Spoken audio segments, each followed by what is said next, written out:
Welcome, residents, to the Dr. DC podcast. My name is producer Richard, and across from me is the doctor himself. What did you just do?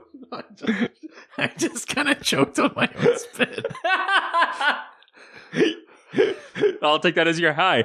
Each week we talk about the weird and wonderful world of DC while fielding questions from listeners like you. Hello, because I didn't say it when I was supposed to.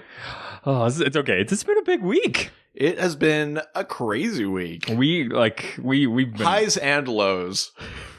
Was there lows? Well, when we get to the news. Oh, yeah, okay, yeah. But yes, mostly highs. Yes. There we launched our podcast network. That's right. We launched a Patreon. Brain Freeze Podcast Network. Yes, that's right. Brainfreepodcast.com. Podcasts. Yes. I just want to. I don't know where Brain Free Podcast goes to, but you don't want to know. You don't. It's like going to Nocturne Alley. You're welcome. No, hold on. Diagonally. God damn it! You got to it first. Worst Harry Potter fan ever. By the way, at Walmart right now, they have the craziest deal for all the Blu-rays. Oh shit! Really? Yeah. I just bought them all for like $50. Oh, that is a good deal. Mm-hmm. I got all of them. Plus, they have this. I haven't bought it yet, but they have this like behind the scenes like extra documentary that's just about the world of Harry Potter. Ooh. That's beyond the commentary, which I cannot wait to watch. It's the only reason to like buy DVDs anymore, anyways, right? It's the only reason to buy a new version of something is to see what the new like commentary or behind the scenes stuff is. Yeah. I'm so excited. Or I suppose if you're like a real fanatic for the resolution, that would be it too. But yeah, when it comes to Harry Potter, I'll watch every possible version of it. Fair enough. I am that kind of fan. Oh, by the way, have you seen that they have there was some leaked footage from a Harry Potter game that was coming out? What? Like a video game? Yeah. What? That's like a so like GTA 5? Yeah, like GTA 5 but Harry Jack Potter. people's brooms? Yes. Well, yeah, but it's like it's an RP, like an actual open world RPG. No, it's not. Yeah. Fuck off. Yeah. With magic? Yeah. Fuck off. Yeah, it's unbelievable. And it got taken down by WB like instantly. So but you can see the like photos of it and stuff online, and it looks unbelievable. Oh, Jesus. Yeah. And they're already doing like user testing, so you know that it's like far in enough, but it looks unreal. Like it looks exactly like you want a Harry Potter game to look. I'm just picturing like Harry Potter, but like with the quality of, Spider-Man or Red Dead. So the footage I've seen isn't as good as Red Dead, I'd say. That would be hilarious. Like, imagine that, though. Fuck. But it's it's miles beyond anything else we've seen. That's crazy. It's fucking rad. I'm super stoked. Well, shit. But also, this is a week that we launched our Patreon. We did. We've launched it. You can sign up for our Patreon. It's patreon.com/DrDC. Our first Patreon episode will drop on Friday. And yeah, we've already got patrons. You guys, we do. Yeah, you guys are amazing, and we love you. And it's an intelligent thing to become a Patreon subscriber now, because we have a contest that if you subscribe by Friday, you're going to get a comic book signed by us. And what comic is that? Well, you have the chance to get it. Yes, you don't have one for everyone. Yeah, no. We're not doing that well. A chance to win. No, God, no. Yeah, but yeah, we've got from that $25, we're going to give everyone. We're in the hole again. Yeah, a year later we'll finally pay it off. Yeah, if you sign up before the episode drops on Friday, we're entering your name. You could win the DC Young Animal Milk Wars graphic novel, which is like a hilariously crazy story written by Gerard Way and Steve Orlando, and it's awesome, and you guys are awesome. I can't believe like how many people are already signed up. I know, and we've already recorded a few episodes. Yeah, the insanity that's about to come to you guys. Yeah. Trust me, what was your tagline for the Patreon? Is you'll pay for this. They'll all pay. They'll all pay. Yeah, trust me. If you at all enjoy the interstitial insanities of this podcast, then you'll enjoy the Patreon. Yep. But we're going to be doing everything. Like there is no boundaries within the Patreon. All sorts of stuff. I watched the pilot episode of Supernatural. We talk about that. Oh yeah. We created our own pilot. We created our own pilot. Talking about some like cool comic books from the past and things like that. There's all sorts of stuff we've got planned too, like lots of cool ideas. So, but also we want to hear your ideas of what we're willing to talk about anything. We're heading into the holiday season. Maybe there is some geeky holiday media that you want us to talk about and consume. And I mean, I would do a Harry Potter episode, I'll tell you that. Oh, okay. I'd fucking talk about some Harry Potter. Yeah, oh my god. You're so hard right now. Oh my god, I just fucking... Oh my god, it's moving. It's looking at you. Yeah, like really intently. With two eyes somehow. His name is Hellacious and he's hungry. Well, on that note, we have some other news, some DC specific news that we pulled up, and let's go. We're gonna talk about it right now. Wait, which is this one? Just the DC news. Oh, okay. Yeah, I was just heading into the news. Oh, sorry. I was trying to segue in. You were like teeing me up, and I had just had the actor's nightmare. I was like, fuck, I forgot my lines. I was like, I don't know what this is. Yeah, this is a Dr. DC podcast. There is no lines. Unfortunately. Yeah, we didn't even script our pilot. No, we did not. I feel like we should. It wasn't really a pilot. It was more of like a feature film. Yes, that's true. We should really make that clear that we did not script that, because I feel like the quality is put that far below being scripted. Yeah, and then some. But yes, Jeremy Irons has been cast as Ozymandias in HBO. Yes, Watchmen TV show that's coming out. So we haven't had too much news about HBO's Watchmen in a while. No, I knew it was happening. It was for sure happening. We knew that it was happening, and we knew that it was not like the actual main story of Watchmen, that it was in the Watchmen universe. But yeah, Jeremy Irons has been cast as like an older version of Ozymandias. Which kind of gives you an inkling of where the show's going. I know it's too much to ask, and I know it won't happen. But I want to see his dick. No, that's Dr. Manhattan. I know. I just meant I want to see Ozymandias' dick. I just want to see everybody's dick. Yeah. Men, women, children, animals. Yikes! We're getting into some dark shit here, but it's the world we live in, my friend. What I was going to say is, I know it's too much to ask for, and it will never ever happen because there's too much involved. Okay. But in like Watchmen canon in the comic books, they come to the DC universe. Ozymandias comes to the DC universe. That's right. And meets Lex and shit like that. There's a little part of me Manhattan does all the time, yeah. There's a little part of me that's like, older Ozymandias? Is he gonna like, are we gonna see like a DC character in there too? But like, we won't, of course. This is gonna be its own version of a Watchmen future. It won't have anything to do with Doomsday Clock, I'm sure. I was gonna say, I'm like, what DC character would you even want to see? Oh, fuck. Like, who gives a shit? Anything. Like the Justice Society is a big part. Yeah, you're just like, oh, there goes Superman. And then you never see him again. Alan Scott, Green Lantern. You know what I mean? Like, it won't happen. This will be its own version of a Watchmen future. Totally. And I think it actually might ruin it, to be honest. But I'm still curious. I mean, the idea of setting it in the future is more interesting than like a before Watchmen thing, because at least you get to deal with like the repercussions, just like Doomsday Clock is doing. Like, does Ozymandias' lie work? You know, yeah. Does Rorschach's journal actually get out there? Do people discover the truth that Veidt organized everything, that he's the one behind the destruction of those cities? Will they even talk about that part of the story? Like, yeah, I mean, so I'm interested that way, but we know so little about this. There's been a lot of casting. I think this is the most exciting casting that's been happening, but there's been a ton of other casting. It's certainly the biggest name casting that's happened, and it's just interesting to me too that like it feels like they've been working on this for a very, very long time. So I'm hoping that is an indicator of the care that they're putting into it. You know what? I mean, it's Damon Lindelof, and say what you will about Lost, but I mean, he puts a lot of care into anything that he puts his hands on, and now this is a pre-existing property. I'm not that worried about the quality of the work that he's going to be doing. I feel like the biggest problem with Damon is that he has really big ideas and doesn't necessarily know the end of things, but he's working with a pre-existing property, so there is some boundary. So within those boundaries, he might do a better job. But he's also working past the boundary, right? For sure. He's working after that like framework. So. Yeah, for sure. So I don't know. I think there's less opportunities for they've all been dead for the last season. Sure. Thing. Yeah. right. Yeah. That sort of thing is. Wait, is that what that was? They died. I never finished Lost. Do you remember the big explosion that happens with the nuclear thing explodes? No, I gave up partway through season 3. Okay. Well, there's a big nuclear explosion, and after, because remember everybody was like, they've been dead the whole time. They weren't dead the whole time, but after that moment, they did all die.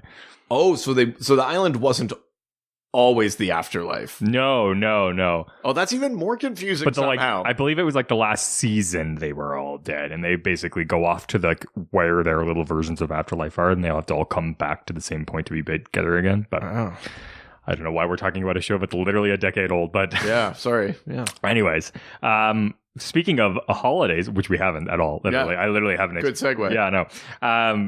I like that Walmart's been doing this. Holidays is coming to Walmart with a new giant size comic special. So DC's doing a lot of stuff with Walmart lately. Yeah, they've been putting out these like giant size specials that are designed to put comic books in a place where people that aren't already into comics are more likely to come across them, right? Like they put them in like the kids section with the toys. Like back in the day, if you went into a convenience store, there was a comic book spinner somewhere in there, in the way that you could buy like newspapers anywhere or whatever. And that has really like fallen by the wayside to the point now where unless you're going into a bookstore to grab a graphic novel or a comic book store to grab a floppy, like you won't encounter a comic book anywhere. So this idea of putting things in Walmart that DC's been doing, I don't know what their kind of internal stats on it, but hopefully it's some success in just reaching people that otherwise wouldn't be in those places, wouldn't be picking up a comic book. And yeah, part of what they're doing is in addition to, I think they do a Superman one and a Batman one and a Teen Titans one and a Justice League one. And now they're going to have a holiday special that's coming out as well. So, yeah, I mean, I love that. I hope that not just DC, but other comic book companies try to like undertake something like that too. I want to see them in grocery stores. I want to see them start putting them in places where people are actually going, because I get the stigma behind a comic book store, right? Like that's the other thing. They're their own stories, right? It's not like you're getting Batman issue 56 or whatever. That's also out in a comic book shop. These are like self-contained stories. You don't need to read like arcs and arcs. It's just like, it's like how comics kind of used to be, like very sort of digestible and like you can hop in and out. Also for hot tip from Richard, if you live in Canada and you want to find comic books and are kind of weary about where to start and where to go, Kohl's is Kohl's because they really like Indigo, chapters, like they only carry the trades, and they generally only carry the really popular ones, so it's easy to find a good story and a lot of the new ones. Yeah, it's true. Yeah, I mean, they're always really on the top of what's like popular, and they generally cycle through. So you get you'll find all of the best old books, and you'll find a lot of the really good new stuff. So if you're kind of weary about where to start on a character, go to one of those like a Chapters or Indigo or Kohl's and what would like the American equivalent be? Is that like they have a is that Barnes and Noble? Oh, maybe they do. I don't know what their bookstores are in the States. I think Barnes and Noble feels like a thing, but like one of like the big bookstores, they generally won't carry individual issues. They'll carry like the popular trades, and so it's a good place to start. Yeah, totally. All right, well, moving on to the next item, which is Swamp Thing cast its lead role. Well, not just this. They cast someone to play Alec Holland. Yes. They cast another guy who I recognize from so many things, but like I can't remember his name or anything. Alec Holland's it's Andy Bean, I think. Well, that guy. Yeah, nobody really knows. And then they also cast this guy that I know that I've seen in things is actually playing Swamp Thing. Oh, it's a separate person. I didn't realize. Different person playing Swamp Thing. And then just announced yesterday, maybe, what's his name? Kevin Duran. Okay. He played like Blob in that X-Men Origins Wolverine movie. Oh, okay. He's in The Strain. He's in like a few other things. He's going to play Jason Woodrue, aka the Floronic Man. That's right. Yes. So we've got like a lot of casting for Swamp Thing coming out now, which is very exciting. I'm like I said, I'm not necessarily super familiar with everyone that's been cast so far, but I love the looks. I love the fact that the Floronic Man is going to be in there as a villain. I'm very excited. Now I'm curious. because some of the Swamp Thing news that we've had up to this point it seems to have been leaning very heavily on the Alan Moore run, which is obviously pretty foundational now. But I wonder if the Floronic Man is going to be kind of from that era, or if they're going to deal with some of like the New 52 stuff that they had, where he basically usurped the role of the Avatar of the Green. He became the Cedar. Like, there's like, sorry, the Cedar? Yeah. One who seeds. Like some, yeah, like, he gives his seed. Yeah, seed. Yeah, just Johnny Appleseed. Yeah, giving his seed to the earth. Yeah. So I wonder if they're going to do that. Oh, okay. But yeah, no, I'm very excited for it. That's awesome. Yeah. It's looking really good. I'm and you know what? And I'm so into Titans right now. Like, I gotta catch up. I'm so into Titans. I'm loving that show. This week I will. This week I'll catch up. I just finished episode 5, which is great. Episode 5, as the title of the episode indicates, the Titans finally come together. Jacques, which is awesome. That show's been great. I loved the introduction of the Doom Patrol in the previous episode. Yeah. So I'm excited for that show. Mm-hmm. And we know that like they're casting some weird characters for that, like Mr. Nobody and stuff like that. So yeah, this whole like DC Universe live action TV side is like, I'm pumped. I'm into it.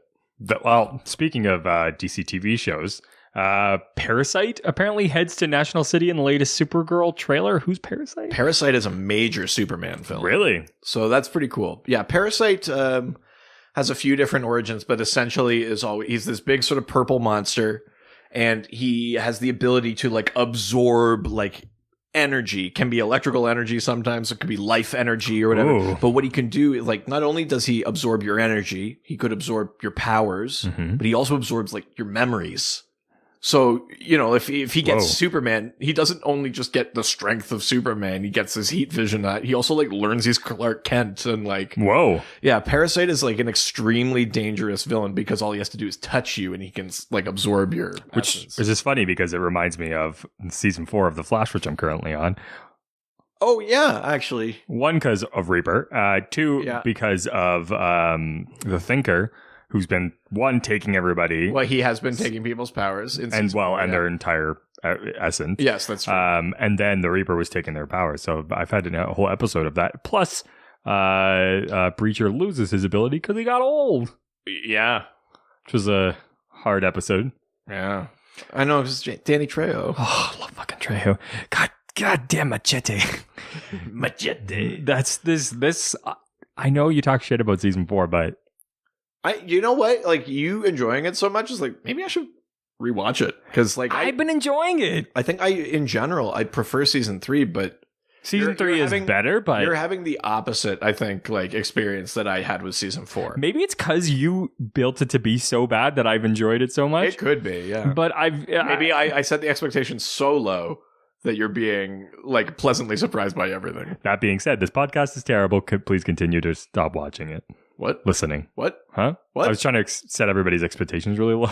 Oh, no, they're already listening. The rest of this podcast is going to be awful. Richard, no. Yeah, no, wait, that doesn't work because we had that one episode called... We had an episode called Don't Listen to This Podcast, and you didn't. And you took our word for it. Yeah, unfortunately. All right, let's move on then. DC set props from 1966 Batman TV show are gonna go up for auction. Oh shit, really? I'm fucking so stoked on this, and I don't what piece would you want? Well, which pieces are like being offered? Like bits from the do you know what? If it was being offered, I'd want the Shakespeare bust that has the red button inside that like opens the bookcase. Because I want the bat phone. That's Oh yeah, no, I think I want the Shakespeare bust if that was available. I want Robin's codpiece. I want one of the bags from the bottom of the bat poles. Which one's Batman? Or the? I don't know. But apparently they have original production design concept paintings. Oh, fuck, that's awesome. Yeah, which opening bid is $400, which is not bad. That's not bad at all. No. Although that's opening bid. Well, they estimate... I expect that to go quite a bit higher. They estimate only $800 to $1,200. Really? Yeah. Wow. The Clock King, Walter Cizek, and his henchman's signature clock patches. Opening bid is only $500. Expected to only go to $1,000 to $1,500. God, that's really cool. Yeah. 5 studio promotional photos signed by Robin, the Riddler, the Joker, Catwoman, Mr. Freeze, and Egghead. Wow. The Batman and... if they had an Egghead bald cap, I'd want that. Yeah. Batman and Robin's Bat Respirator. Oh, what? That's opening bid is $2,500. Oh, that's awesome. Batgirl's Hero Antidote Pillbox and Pills. These are going up for sure. Joker's Grenade Kit / Egghead's Explosive Radar Eggs Box. Right. There's Robin the Boy Wonders production made vest. Riddler's green suit jacket and vest. What? Yeah. No way. Guess what the opening Oh my god, bid that one would be so much. $50,000. Yeah. Batman and Robin's Hero Bat Shield. What? Yeah. Opening bid $200,000. Holy shit. Isn't that crazy? How many patrons do we have on the Patreon? Not $200,000 worth, Okay. that's for sure. Well, I'm just checking. Yeah. Actually, you know what? I just checked. We're there. We're there. We're really there. We're using your money wisely. I found the link to it, and the suit jacket looks so rad. Oh fuck! God damn it! That's dope. That's everything, Holy but that's shit. still fucking. Yeah, I mean dope. that stuff of Frank Gorshin's would be pretty insane to have that jacket, right? Yeah.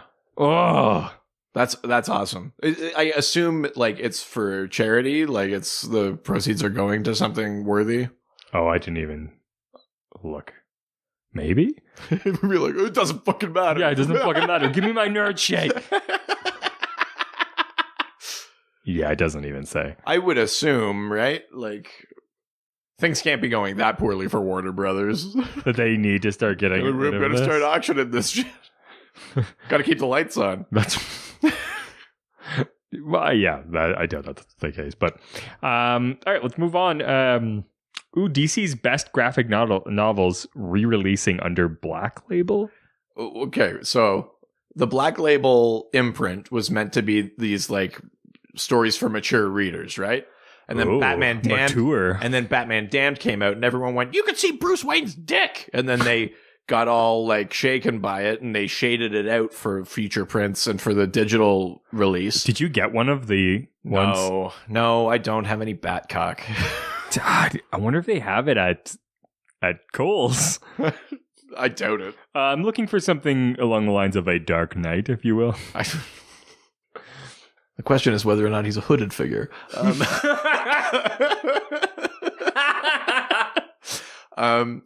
But basically, they kind of got cold feet because people were like, wait, in this mature imprint, we're going to see a dick? And then they kind of were like, oh, fuck. And I think it stalled a bunch of the Black Label stuff. I mean, we're still getting 3 Jokers from Jeff Johnson, Jason Fabok, but that actually takes place in the DCU. Most of these don't. So I think what they're doing instead is they're like re-releasing some classic graphic novels as Black Label. Like, I'm not sure precisely which ones, but probably like Dark Knight Returns or like shit like that, right? Like, and they'll be released as Black Label, which kind of feels like a way of being like, we haven't completely given up on Black Label, but we are not ready. Yeah. Like, we have nothing for you yet. That's so kind of here's some old shit you already like. That's kind of what it feels like. It feels like a real like. Yeah, like it's like a desperation move kind of thing. Feels like they screwed the pooch with the Black Label thing. Everyone knows desperation. It's me. Your name is Desperation? No, I just, if anyone knows desperation, it's me. Like, if anyone know. Oh, I see. Yeah. I thought you were saying like desperation. It's me. I'm Desperation. No, because we're best friends. That's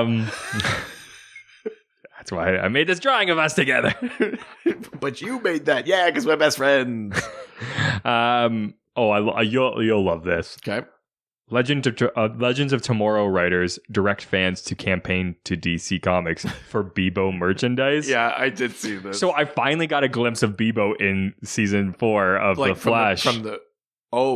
Because when the Trickster's son comes back and they have Bebo gets melted by like some acid as they like showing how powerful this acid is, and he was like Bebo, and then they starts getting melted, and it's just like oh, it hurts. Yeah.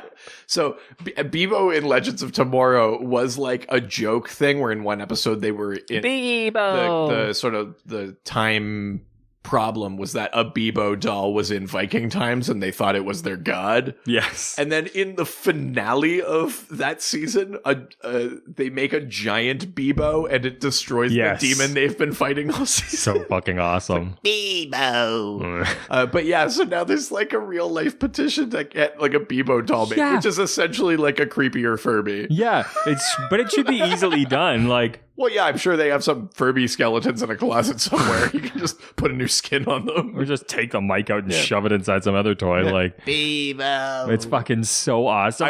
I would get a Bebo. Yeah, I would totally get one. DC execs. We know you're listening. Oh my God, imagine frightening your daughter with this. She'd probably love it. Yeah. She's too young to understand what's meant to be scary. Or accidentally scary. Yeah. I like it. God damn, I wish Legends of Tomorrow was on Netflix. Yeah, it's kind of disappointing that it's not. Because it is on some countries, but...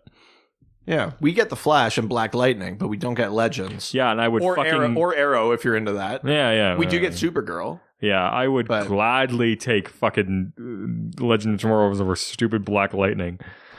You're really not liking it. It's so bad. I just can't get through. Fuck James Remar. Seriously, I hope you're fucking listening, James Remar. Get your shit together. You know what, Richard? Just this just came in. We have a new patron. It's James Remar. Hey, love James Remar.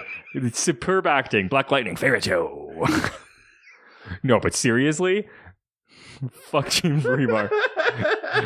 I've gone back and I've watched the other work he's done. He's not good. He's never been good. Divine. He's never been good. He's always been bad. I thought I was like, oh, he just doesn't give a shit about the CW show. One, he's never really done anything that spectacular. No. He's never been involved with any great shows. No, but he was on the Quest. He was in the Quest with Roger Moore and Jean-Claude Van Damme. Yeah, that was his peak. Yeah. He was Maxie Divine. That was his peak. He plays an American boxer who instantly retires from the tournament so Van Damme can fight in his place. Oh my God! If you guys agree with me, if you residents agree, and you think James Remar is the worst part of Black Lightning, which is already a not great show. # James Remar no. Fucking whatever. Sure. If you think he's the best part of the show, # James Remar yes. Sure. I know how much you love those hashtags. God damn it. I fucking... Every once in a while, I'm just going to pull that out just to remind you. That's what she said. You fucking asshole.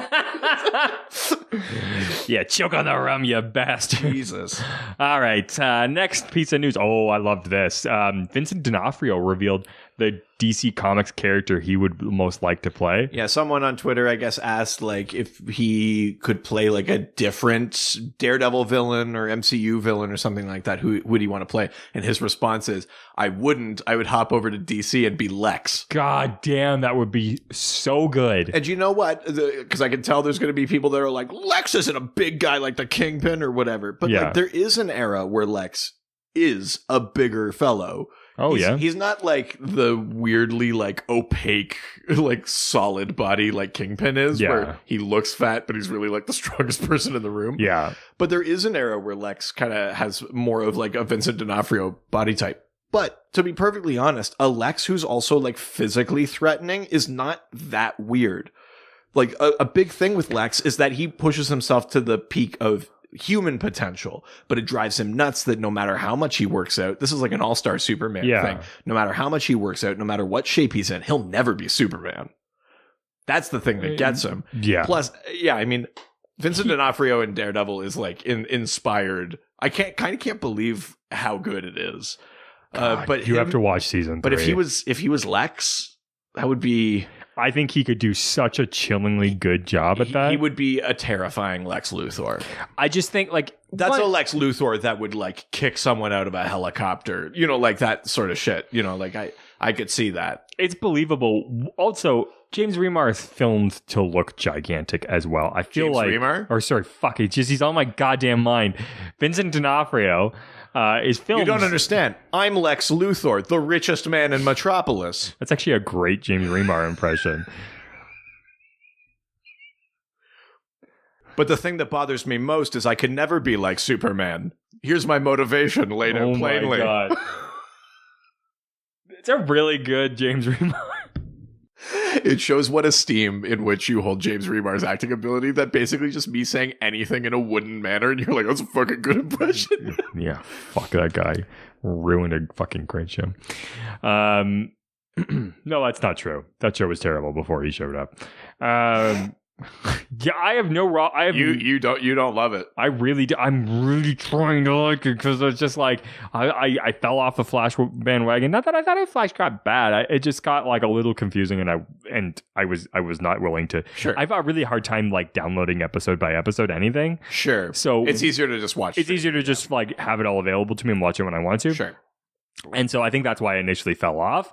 But it was getting a little confusing and I just wasn't willing to. But going back, it's been good. And so I'm willing to watch through something to get to the good part. Hell, I got through the first season of Star Trek Next Generation. And that was not a treat the first season. Yeah, that's fair.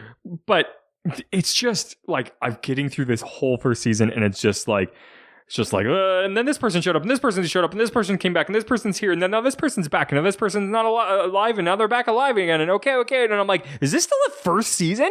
Did you already kill off characters, bring in 3 superheroes, bring another character who died back, plus another character, make them have a mental breakdown, and bring it? It's like so much for a first season. But it also feels like not nearly enough to fill out the episode. But then each episode, I'm just like, what happened? Yeah. Like, did anything actually happen? They didn't fight anybody, like... Yeah, it's true.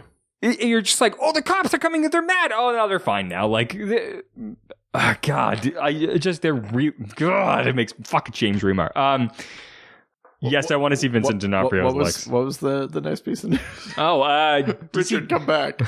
DC Comics is adding Robin #0 to the Batman Prodigal collection now. I don't know what the Batman Prodigal collection is, though, but I thought that would maybe have been interesting. I'm actually not even really sure. Oh, it's Batman Prodigal. Oh, like from Nightfall and shit like that. Right. So, So Robin #0, okay, if I'm remembering correctly, it's like an actual like early chapter, like a prelude chapter to Prodigal. Oh, okay. And maybe it might be So what is Batman Prodigal? It was a major sort of crossover series. Okay. And I get, I do know this. I think in some collected things or whatever, that Robin #0 has been left out because it's not like technically in the story, but it does like lead in. And so I think in other versions where it's also, like the story's been put together, it's been left out. So I guess they're just rectifying that. Oh, okay. So yeah. What is the crossover with though? It's from after Nightfall.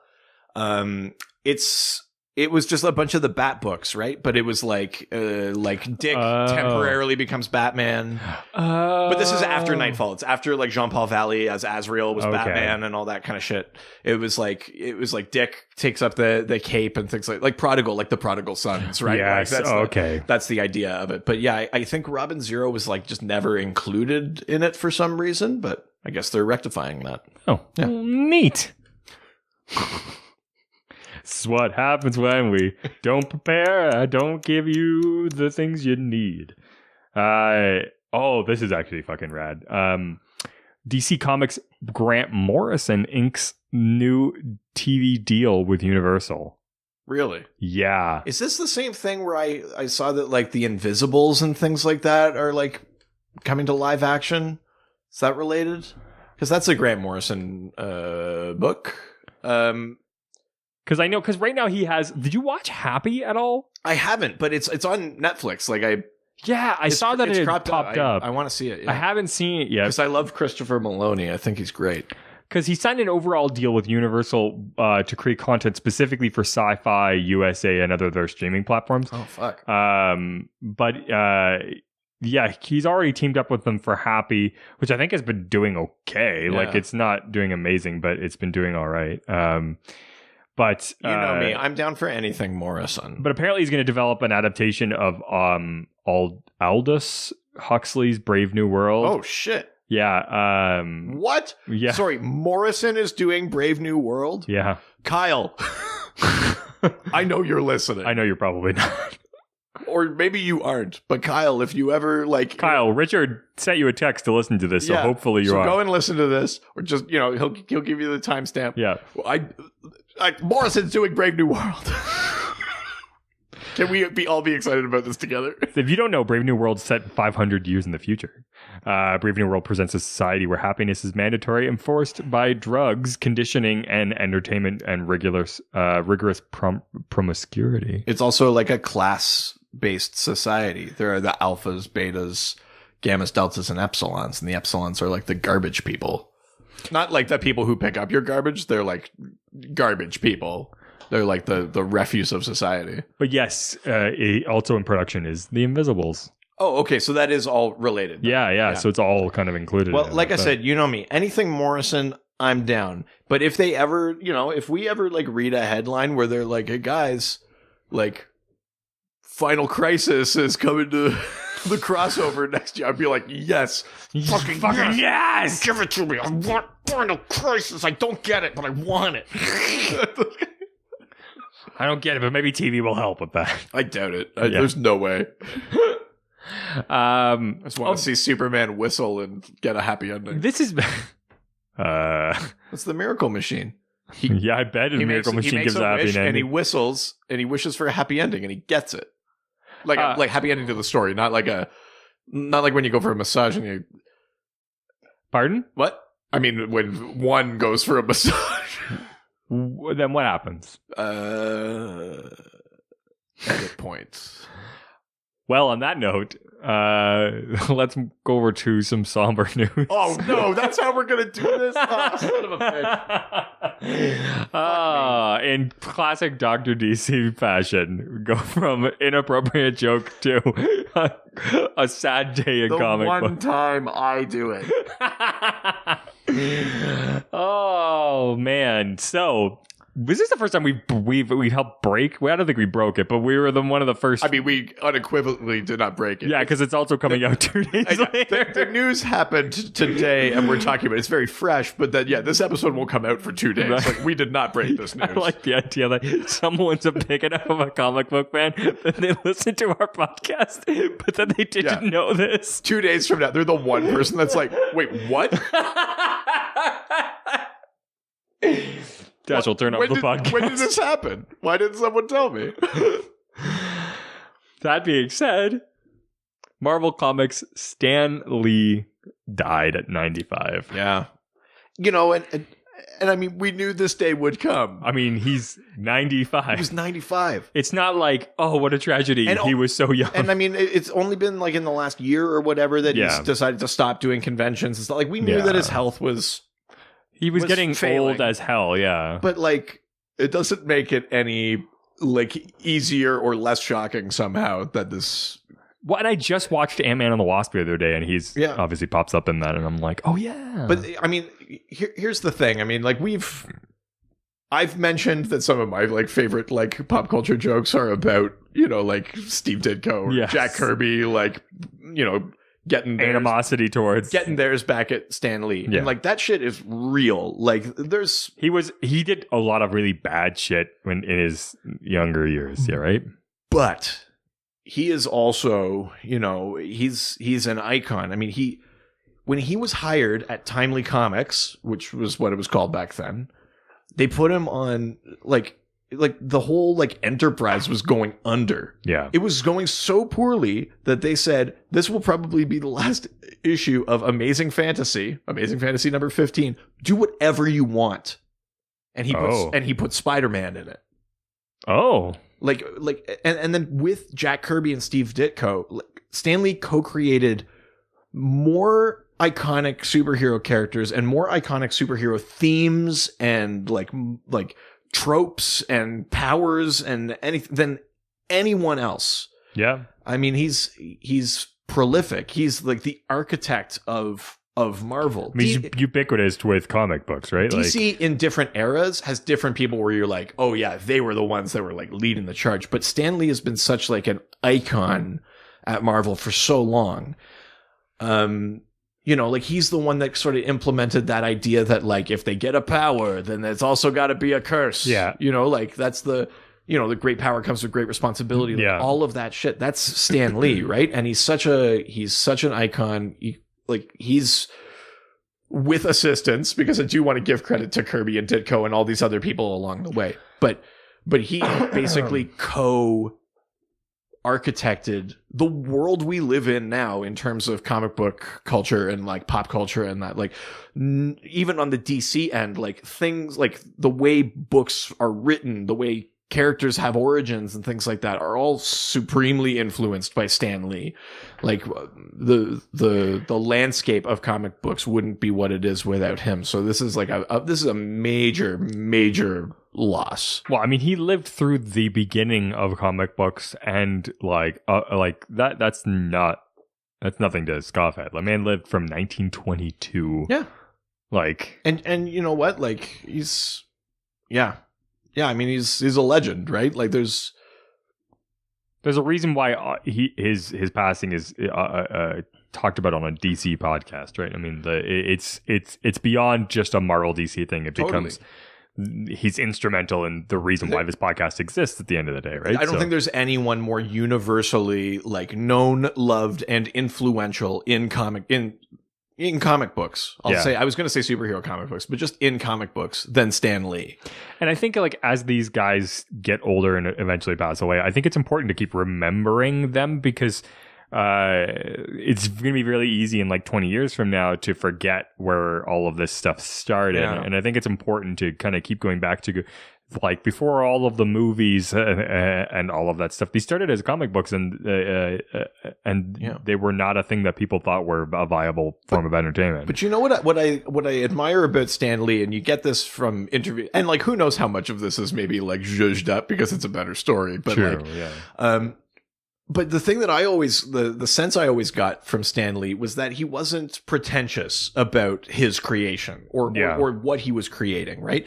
Like, like I remember there's a bunch of interviews where they're like, what inspired you to create, the Fantastic Four or whatever, how did you come up with Spider-Man? And he goes, I thought it would be interesting if someone could walk on walls. Like, it's not like, well, I wanted to like ruminate on like the meaning of the transcendence of puberty. Like he's not being like fucking literary. He's like, what if they could climb on walls? That would be cool. It was like, and I kind of love that. There's like a simplicity in that. But then when you look at like that character, there's so much in there, right? It might have started as a simple idea or a fun image or something very like accessible. But there is a lot of thought that goes behind all of the choices that they make for that character. Well, exactly. Right? Then that's where his other sort of mantras come in, right? He's like, if he's going to get a cool power, we're going to take something from him. We're going to take his uncle from him, and it's going to be his fault. Yeah.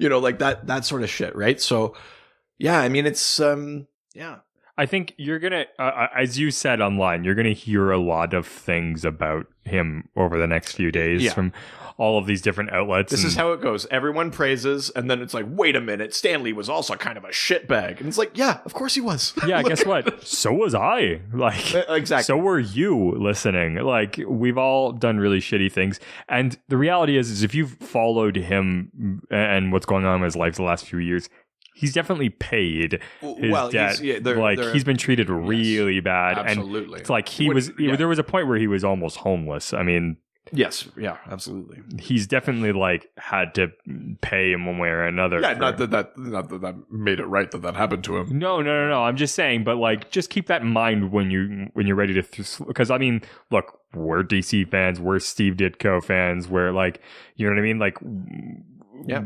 And Kirby. We get it. Like, of course, Kirby, like, we get it. But at the same time, we have to keep reminding ourselves, one, this guy's died. Two, like, he really got treated shitty. There's no version of living in the pop culture world we live in now that's so flooded with comic book things, with superheroes are so successful, where we get like 5 movies a year of these characters or whatever. There's no version of that exists without Stan Lee. Exactly. So yeah. It's really sad. Well, Maybe he's passed on to another realm. Seamless. Because that's the theme this week. We're talking nice. realms. We sure are. Realms. Realms. We are talking realms. Are you okay? I made a double for myself, so I'm feeling all right. Yes, we were talking about realms, different planes of existence. Yeah, what do you consider realm? Because I always think of like it makes me think of like medieval realms and like sure. Well, yeah, fantasy realms. There's certainly like that idea of like the realm, but yeah, I mean, I think for me, it is about like planes of existence. Like a parallel Earth to me isn't a realm. No, okay.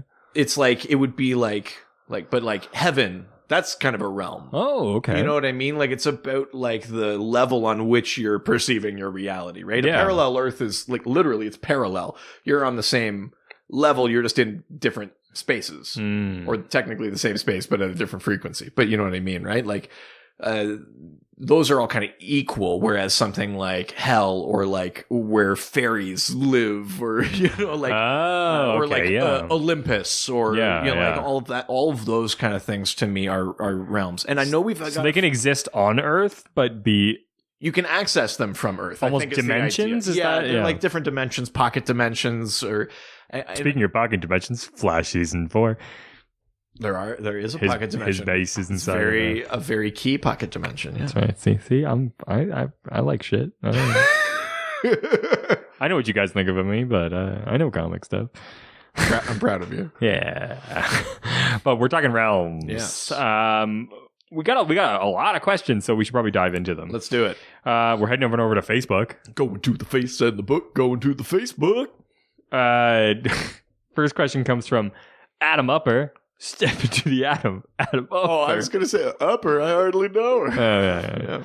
I thought that was the one. Yeah. In a very classic Adam fashion, he just goes, Gemworld? What's a Gemworld? So, I think is the question. Gemworld is a realm. It's a different plane of existence. It's like its own kind of dimension, but it is where there are these magical beings who basically channel the powers of different gemstones. So Gemworld is ruled by, I think it's like 11 or 12 different families. Like there's like the ruby, the sapphire, emerald. Amethyst is the most like the one that you sort of see that world through her eyes, because Amethyst, Princess of Gemworld, was a series in like the 80s. Really? You don't say that. But you know what? It kind of ties in with that era of things like He-Man and She-Ra and like Masters of the Universe, course, that kind of shit, right? But so Amethyst, Princess of Gemworld, she's obviously from House Amethyst. Her name is Amaya, and on Earth, her name is Amy Winston. I actually just finished reading the New 52, like Sword of Sorcery series of Amethyst, and really liked it. Mm-hmm. But basically, that world is actually kind of connected to what you might call like a fae kingdom or like a fairy kingdom. It exists sort of like on the outskirts of Dream. So I'm going to use this for reference a bunch this episode, I'm sure. But Morrison's map of the multiverse. Mm-hmm. In the center, there's the Orrery of Worlds, where all of the parallel Earths sit. And then there's the Speed Force Wall. And then there is the Sphere of the Gods. We have a image of this in an article on the website, right? We do, yeah. In the Sphere of the Gods, that's where you find like New Genesis and Apocalypse. It's where you find Heaven and Hell. It's where you find what's called Skyland and Underworld, where the other, like Olympus or Hades or whatever would exist. And then it's also where Dream and Nightmare are. So fairy kingdoms, things like, like in Sandman, they talk about, there's a story in Sandman where he meets with like the real Titania and Oberon, like from Midsummer Night's Dream. Oh, really? And like they retreat from the world, they go to their fairy kingdom. That exists on the outskirts of Dream. So does Gemworld. It's sort of this like magical pocket dimension, sort of connected to the like fae creatures, like fairy creatures. Yeah, I mean, Amethyst is like the most prominent member of that. In the New 52, they retconned it so that Eclipso, like the Black Diamond, was basically like the offspring of House Diamond and House Onyx. So that's where Eclipso came from in the New 52 as well. But yeah, so Gemworld is a place where like each of the gemstones gives them a different type of power. Like Amethyst, they can teleport, or like there's one that's better for healing, and you know what I mean. Like it's, it's got a very sort of like fantasy, you know, kings and queens and swords and that sort of thing vibe, and heavy metal. Gemworld, going to the world of gems, Amethyst and her best friends. I'm the Prince of Onyx. Dun, dun, dun, dun. And I'm gonna save the day. Let's put it this way. You could easily airbrush Gemworld onto the side of a van. Yeah, that's about right. So Adam has a second part of his question here, which is this version of the Microverse where the Micronauts are from? I have no idea what that question means. Well, let's talk about the Microverse at least. I was gonna say, I'm like, the Micronauts sound like a 90s game that I played. Like, yeah, no, Micronauts has very little. Some might say nothing to do with the Micronauts. Some might say shut up. But the Microverse is a real thing. So the Microverse is actually, it's basically like a microscopic full universe. Seriously? Like, in Marvel, it would be the quantum realm. But in DC, it's called the Microverse. If you shrink small enough, then, you know, atoms are galaxies, and like there are inhabited planets. There are peoples living in the Microverse, and it's a universe sized. Whoa. But what's interesting about the Microverse is that there's only one. That Microverse, through the Microverse, you can access any one of the worlds in the orrery. You can get to any parallel Earth. So, for example, Blue Jay is a character from Earth 8 who shrinks into the Microverse and ends up on Prime Earth. Whoa. Yeah, only to be killed during Heroes in Crisis. Spoiler. Yeah, I guess. Ray Palmer, the Atom, spends a lot of time in the Microverse. Right now, that's kind of where he's based, because he's trying to protect reality. He's detected like some interference from Dr. Manhattan down there and things like that. Speaking of detected, I'm sorry. This is so off what we should be talking about. Well, I mean, that's pretty standard. Have you seen the trailer for Detective Pikachu yet? Is it weird that I kind of want to see it? It looks so good.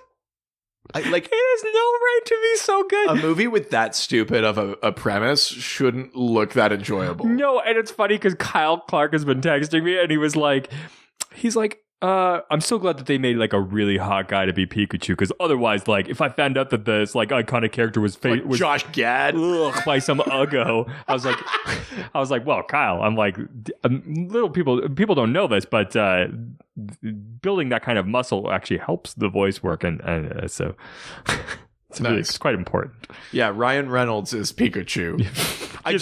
You know, that's a saying that we can say in 2018. When I knew that was cast, I was like, that's fucking stupid. He says two things. But I love the premise that only the protagonist can actually understand what Pikachu is saying. He's just like, hey, I'm Pikachu, whatever. And to everyone else, it says, Pika, Pika. Which makes a lot of sense, because like, that's fucking hilarious. Because Ash is always like, oh, really? Like, yeah. Yeah, like there's like a subset of the population that are these like Pokemon savants that can like understand them. Yeah. I'm sorry. You said detected. It's just the first thing that popped in my mind. I actually was meaning to bring it up at some point, because I was like, is it weird that I'm like into it? No. I'm totally into it. It's funny. I actually saw a transaction on my PayPal today, and I was okay with it because it's for that movie, and I already know I'm going to pay for it. Wait, no, I didn't do it? No. It's a joke. That's how badly I want to see Richard, it. that's identity theft. No, but it's fine because I already wanted to see it, so it was okay. Oh, okay. Yeah. As long as this identity thief knows where I live. Yeah. Literally, but also figuratively. As long as they're buying things that I like, it's fine, right? As long as it's in character. Yeah. Sorry, continue.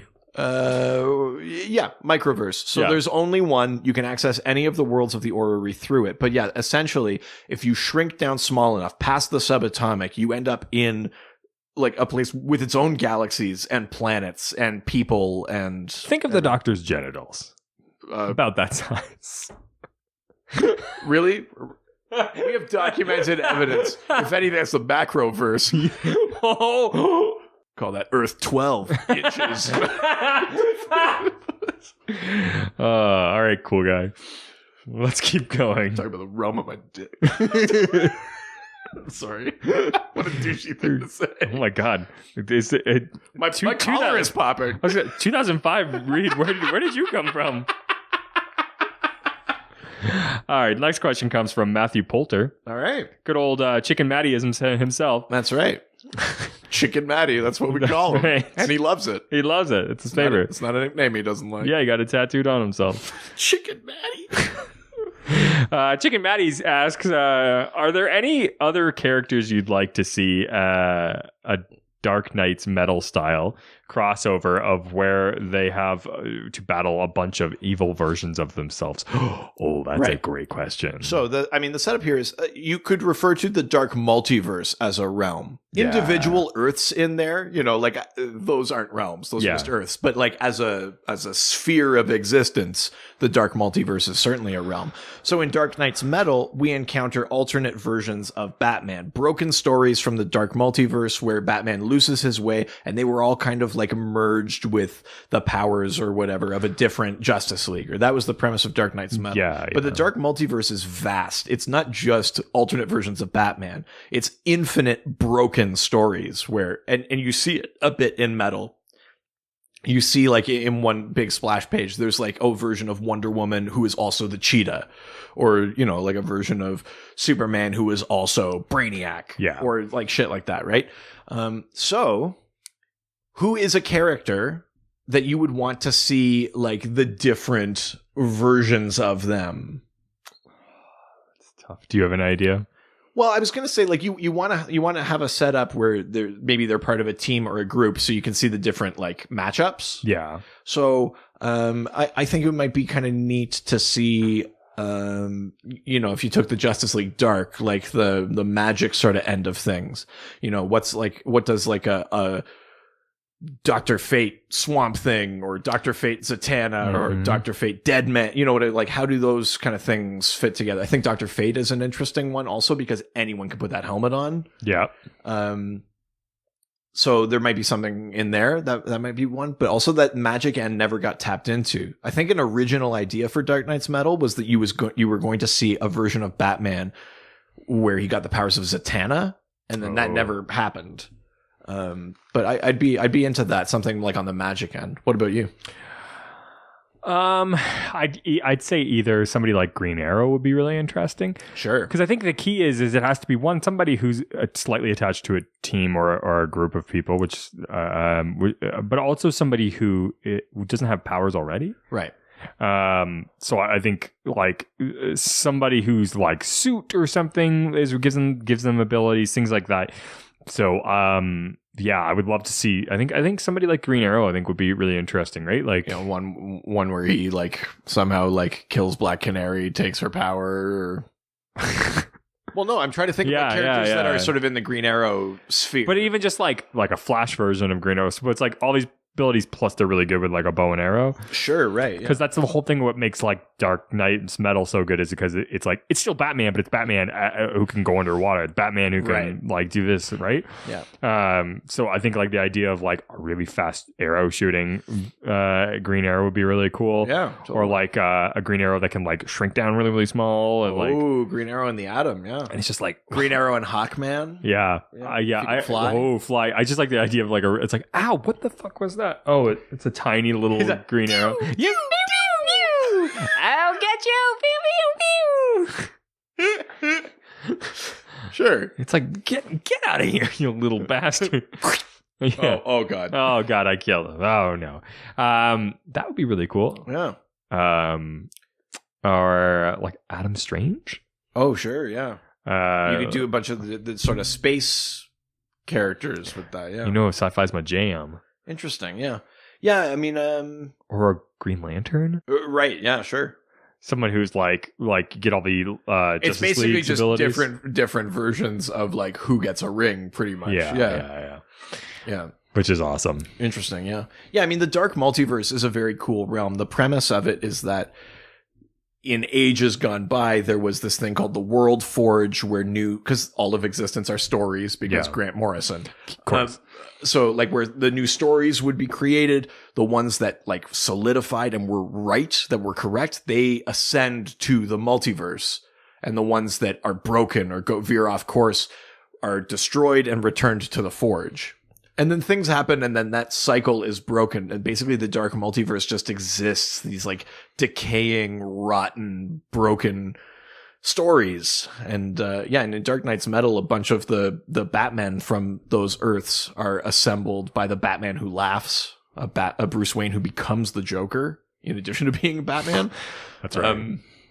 They basically try to invade the multiverse, to drag the multiverse into the dark. Which is it was a great story. I really love Metal. But yeah, it's something that I've definitely wanted to pick up for sure. There was a huge sale on Comixology recently. I wonder if that was on there. I don't know. Ooh, Black Friday. Oh, that's going up. Fuck, it's coming. There was pre-Black Friday today, which I thought was really interesting. Jesus. I was like, really? It's going to be like August. It'd be like pre Black Friday. Yeah, it's Black Friday in July. Yeah, right? Yeah, we get it. We buy things. Yeah. Just give me the fucking deal. Shut your mouth. All right, well, let's go on to the next question, which comes from a new question, a new resident who's been asking questions. At least maybe he's been a resident for a long time. Yeah. Andrew Delgado asks. Delgado. I was waiting for it. I was about to say I'm impressed you didn't do it in an accent, because it's not rolling sabers. Just my favorite one to say. Andrew Delgado asks, in Nightwing Rebirth, Dick Grayson is shown watching Lost World of the Warlord, a show featuring the Skartaris cast that seems to be treated like the DCU's version of Game of Thrones. Right. What other hit shows might DC characters watch featuring other realms? So Skartaris is not a thing that I think we've really spent that much time on. No, I don't. I've never seen it written before. So. Skartaris is a relatively big and popular part of like DC's mythology. Really? It's based on, those like early kind of fantasy sci-fi stories, the Hollow Earth thing, like Journey to the Center of the Earth. Oh, like yeah. So the idea is that beneath the Earth is this other realm where time moves differently. It's like kind of mystically charged. It's not just like there's a room down here. It's like its own sort of place of existence, but there's like a static sun within a mini sun within the Earth that like lights Skartaris. It's a realm it's one of these kind of sword and sorcery ones. So it's like, swords and shields and shit like that. But then there's also sometimes dinosaurs. There's magic. Like the warlord, he's Travis Morgan. He's an Air Force pilot whose plane crashes near the North Pole, and he ends up in Skartaris, and he becomes like a champion of like the people there. And he fights against Deimos, who's like a magical like sorcerer tyrant in Skartaris. And The Warlord was a very, very popular series by Mike Grell, who's also very famous for his work on Green Arrow. Mm-hmm.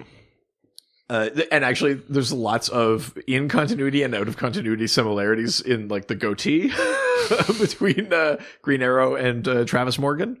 But yeah, so the Warlord is like a guy that, can sometimes have like some form of ray gun, but also a sword. It's almost has like a He-Man-ish kind of look to him, but it's this sort of fantasy realm within the Earth. We haven't really seen Skartaris at all in a long time. So in the New 52, we basically didn't see it until Convergence, where there was a version of Skartaris beneath the surface of Telos. But then since then, in Rebirth, we haven't really seen it except as like a TV show. Yeah, that Nightwing. That's hilarious. In Nightwing. That's what a great way to like bring that in. I like to imagine, my headcanon is that, as with other things in the DC universe, it's based on things that are actually happening. I like to imagine that Skartaris does exist. And that those stories are maybe inspired by the real Skartaris, consciously or otherwise. But what are other realms that would make for great TV shows? Gemworld, definitely.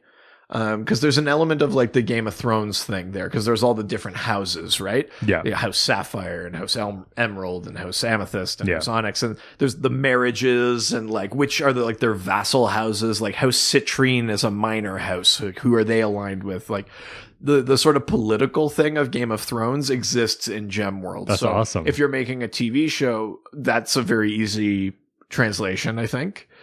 I want to say something like dream, like the dreaming, but like that's good luck having a budget on a TV show to like make that shit work.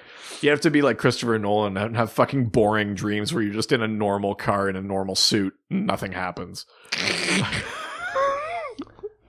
I know that's the point of the movie, that you're trying to convince people it's real life, but like you're making a movie about dreams and fucking nothing happens.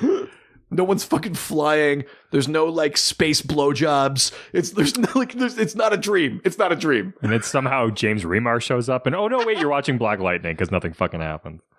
If I were in a dream, I believe that the thing that I would notice would be, oh my God. James? Doc, where did you go?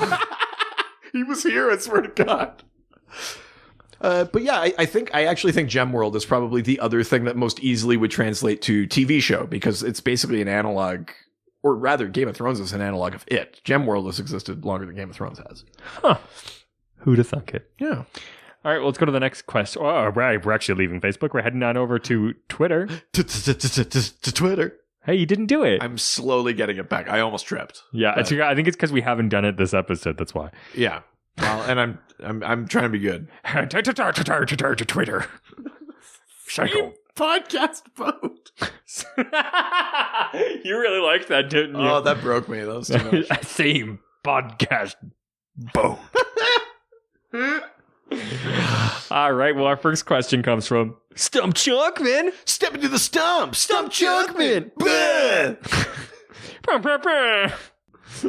Hey, Michael. That was our drop for Stump Chunkman. Here it was, talking about Stump Chunkman. Yeah, that's right. You're listening to Jake and Michael McDonald in the morning. Jake and Michael in the morning. Oh, yeah, we haven't done this in a while. Michael, give us the traffic. Oh, it's pretty bad on the I-95. Thank you. That made me happy. No. Stump Junkman asks, how's producer Richard's realm? Oh, like his place? Well, I mean, that is where we record. Oh, yeah. I've got a nice roaring fire going. Or as we can call it now, Brain Freeze headquarters? World headquarters. That's right. Yeah. Yeah, it's nice. There's a fire going. There's a rug. It's actually very seductive. Yeah, there's just a very minimal amount of light going on. He handed me a glass of port 5 minutes ago. It's not the only thing in there. There's one of those like heart-shaped rotating beds in the corner, like in Austin Powers. Ow, ow, ow. It's a lot of leopard print. That's really getting away from me. I mean, Richard's like mental realm is terrifying. I try not to go there. It's full of doors I don't want to open. Oh yeah, especially those. No, the doors of the past. No, yeah, we definitely stay away from that shit. Uncle Tucky's basement. No, Jesus, I shouldn't have brought it up. Yeah, I mean, how else could I answer this? Richard's realm. The things that he's good at, his talents professionally. How is Richard's realm? As a event like coordinator, like a event planner, yep. Marketing guy. He's very talented. He organizes a big comedy festival up here. Yeah. Among like a bunch of other things, there's like a whiteboard full of like 8 different jobs. It's actually 4 whiteboards going on. Actually, yeah, it's a lot. There's a lot happening. So I'd say in that professional realm, he's quite accomplished, or at the very least, he's busy. At the very least, busy, if not good. If I just do too much stuff, when I'm bad, you can just say it's because I'm doing too many things. Oh, I see. Yeah. You're just hedging bets. Yeah, exactly. You're coming up with excuses so that when you need them, you have them. Yeah, exactly. Okay, yeah. I didn't fail. I'm just too busy. I mean, that's still smart in a way. Yeah, see? That's all I'm going for. Yeah, hopefully that answers your question. All right, well, other than that, with that, let's go to the next question, which is from Raz My Baby's Reviews. The kind you find on the Secondhand Podcast. Oh, that's good. I like that he's actually using that for his, I do too, actually. for his show. That's awesome. Put that on our list of accomplishments. And something made it out of an episode of our show. Oh my god. Oh my god. It has life on its own somewhere. Well, Raz asks, I don't know much about this topic, All right, moving on. Thanks. Neither do I. So, which realm is considered the most dangerous? And do any of these realms have an effort on or have an effect on the heroes with superpowers such as Superman and the Flash? Right. Also, is the Speed Force considered a realm since people have been trapped in there? Well, easiest question first. The Speed Force is absolutely a realm. I mean, in addition to being a bunch of other things, a consciousness, an energy, like all of that other shit. Because Speed Force, issue number 59, if you're curious. That sounds like it's just issue 59 if you're nasty. Well, you know. Yeah, either way. But yes, technically the Speed Force is a realm. I mean, that's a place where not only can people physically be trapped there, like for example, during Infinite Crisis, they push Superboy Prime into the Speed Force to try and imprison him.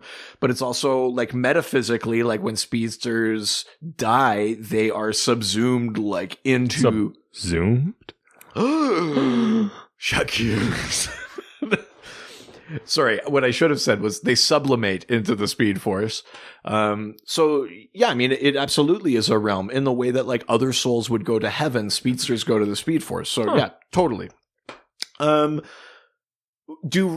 realms affect heroes with powers? Certainly in magical realms, you could make the argument that Superman gets affected. You could also, you know, they played with this on the Justice League cartoon, that in Skartaris, the sun is not the same yellow sun, so Kryptonians might lose their powers. Oh. In that episode, into the Justice League Unlimited cartoon, Supergirl loses her powers when they're in Skartaris because it's not the same sun. It's not giving her the same energy. Oh, shit. So that's certainly a way in which that could happen. Also, you know, in magical realms, places like Dream or Gemworld or whatever, heaven, hell, you could argue that Superman's at a disadvantage. He's maybe not stripped of his powers, but he's up against magic. Yeah. But again, it also depends on the type of magic. In the New 52, there's a whole thing when Superman and Wonder Woman are together, they start like dating and seeing each other. Oh, yeah. There's a whole thing where like Apollo, the Greek god, looks down on him because he's just some mortal or whatever. Not the boxer against Rocky. But no, yeah. Even though Superman is extremely powerful, Apollo's like, I'm a god, whatever. And Apollo like gives him this huge like blast and you're like, oh fuck, it's magic. Like Superman can't handle that. But in that particular case, Superman says, what are you the god of again? And Apollo says, I'm the god of the sun. And he goes, yeah, that's what I thought. He basically like punches Apollo like into the next. Because sun gives him power. He gives him all this solar energy. So in that particular case, it works to his advantage. But I think you could very easily imagine the opposite scenario. What realm is the most dangerous? I think unequivocally it has to be the Dark Multiverse. By nature, that is naughty by nature. No. Yes. Well, yeah. Sign up for our Patreon. Dr. DC After Dark. Yeah. $10 a month. Sexy cosplay photos. Adam, you asked for it. Do you know what? You'll pay for it. I'm a little bit concerned that this is actually going to happen because they've been talking about it a lot on Twitter. As with many ideas, it gets brought up and we joke about it and then we end up doing it. That's true. I'm just saying, like, I make a pretty sexy kitty cat. Okay, this is a slight like tangent. But when I was in theater school, we did start a bit of a tradition where, as like an opening night or closing night gift for the director and like the stage managers and that, the cast would make like a sexy calendar. Seriously? Using like costume pieces and stuff like that from the show. Oh my God. And recently a friend of mine found the sexy calendar from the last show that I did in theater school. Oh my God. I found that. It's me in like one of those sort of like puffy 19th century blouses with a couple of guns and no pants on. So if you sign up for our $50 Patreon account, you can see that photo. I guess what I'm saying is I have experience and I'm willing to do it, clearly. Sentence you have definitely said in the past. I have experience and I'm willing to Mr. Director. Yeah. Just on this couch here? Yeah. Okay. That's right. You're going to be a star, baby. But yeah, by definition, I would say the Dark Multiverse is the most dangerous because it's composed of these like broken, decaying stories. This is where evil is. Like, it's where the story goes wrong. Still right? talking about this house? Is that what you're doing? A little bit. Oh, yeah. This is my Dark Multiverse. Yeah, exactly. You know, like and in Dark Knight's Metal, when they travel there, like the energy, like the dark energy of the Dark Multiverse, like rapidly ages, you know, Bruce and Clark and Diana, like that. It has like a physical effect on them too. So yeah, I would say Dark Multiverse is probably the most across the board dangerous of all of the sort of realms. More dangerous than like hell. You can bargain with a demon, but you can't really in the Dark Multiverse. So I would say more than hell, more than apocalypse, more than nightmare. Dark Multiverse to me is the most dangerous. Speaking of bargaining with demons, happens a lot in Supernatural. Hear more on our first Patreon episode. Fucking get it. Just gotta keep reminding you, so you want to go back and at least watch those other 5 episodes. Yeah, fine, fair enough. Next question comes from Dave Rossi. Hey, Dave. Dash will turn off the podcast. Please, God, turn off the podcast. I hope you turned it off before we started talking about the sexy calendar. Oh, yeah. Well, okay, before we turn off if you're already listening, we have a Patreon account. Your dad's got a credit card. Yeah, spend some money. Yeah. And then turn off the podcast. Yeah, yeah. Get one for your friends. Get one for your mom. Get one from your dad. Get one for your mom. Happy Mother's Day. Here's a Patreon subscription to a podcast you don't listen to. Dashel. A podcast I'm not allowed to listen to. Dashel, you could be the Oprah of podcasts. You get a Patreon account and you get a Patreon account. Think of the Christmas season that's coming up. Yeah. What a great son you would be. I suspect, though, that in the Rossi household that they don't have currency anymore. Oh, no? I think they've evolved past it. Gold press line. It's all gold press line. 5 bars a month. Dad, I can't buy an iPhone with this. Just imagine going into an Apple store with a bunch of like bars of gold. How many will these get? I think we could just give them the store. I think. Yes. All right. So Dave Rossi asks, who else besides the Greek gods make up the old gods, right, or is that it? And are the new Genesis and Apocalypse the sum of the new gods? Right. So the back half of that first, yes. The Jack Kirby Fourth World, New Genesis and Apocalypse. So like Darkseid, Desaad, Granny Goodness, Glorious Godfried, Steppenwolf, Mr. Miracle, Highfather, Light Ray, Orion, Big Barda, Forager, all of them are new gods. That is the sum total of what is a new god. Yeah. In terms of who is called a new god. Sometimes you will discover a new god. That is not a new god. But the new gods are Jack Kirby's Fourth World, pretty much exclusively. Now, what constitutes the old gods? Dave's right. In many cases, it specifically references like the Olympian gods, because in DC, that tends to be the ones they lean on a little bit. The old gods do include the Olympians, but I think by the same token, it should also include gods like Ramakrishna, the god of karma. I think it would include the Aztec gods like Tezcatlipoca and Quetzalcoatl. I think it would include like the Celtic gods, which we just recently saw in Brave and the Bold, Batman and Wonder Woman. Yep. I think it would include basically sort of any terrestrial pantheon, right? For, like Norse gods or whatever. Egyptian gods like Ra. We know that Ra exists because there's the bow of Ra that's used by Artemis, who is an Amazon of Mount Amygdala. So, and also like the orb of Ra, that's the thing that transforms Rex Mason into Metamorpho. Mm-hmm. So we know the Egyptian pantheon exists, Greek pantheon,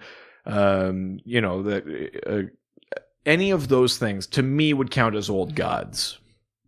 It's interesting in a way too, because the old gods, those ones are all only on Earth. The new gods are like celestial, right? Like they exist outside of the multiverse. There's only one Mr. Miracle in the multiverse. There's only one dark side in the multiverse.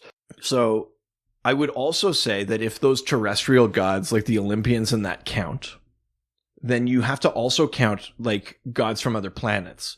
Rao from Krypton, the sun god of Krypton, or Hronmir, the god of fire from Mars, or basically any sort of like of that level, right? You know, it's a god that the people like worship that they may or may not have encountered, because that's the thing with like the Greek pantheon, right? All the stories like involve like encounters with those are gods you could like touch or like you could make a deal with or talk to or shit like that, right? It's not like the Abrahamic kind of god on high who or things like that. So I would say any god sort of that range on any planet would count as an old god. But because most of the stories take place on Earth and that, it tends to just be Greek pantheon, blah, blah, blah, blah, blah. Let's go to the next question. Comes from Chad Bogelman. Bogle. I feel like we haven't done that. I know we haven't. He hasn't asked the question in a way too long. Chad, welcome back. Chad, what the fuck? Well, no, I'm trying to be not just say welcome back. Yeah, welcome back. What the fuck?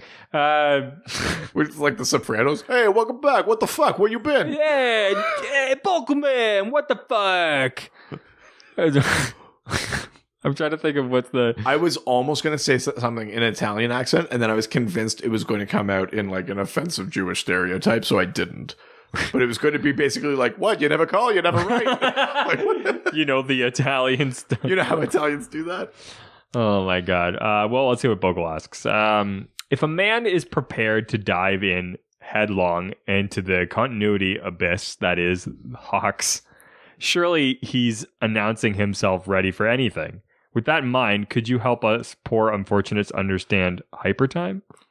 You bastard.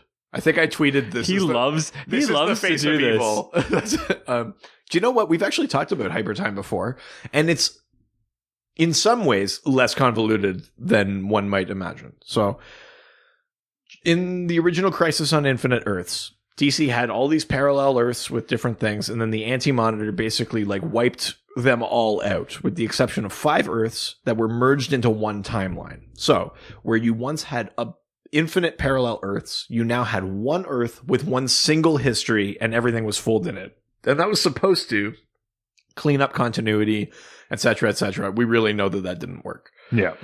But in that sort of new Earth era, which is what that was called, post-crisis, there were writers that wanted to explore things like Elseworlds or altered timelines or different versions of characters or things like that. You can't do that if there's only one Earth and one timeline.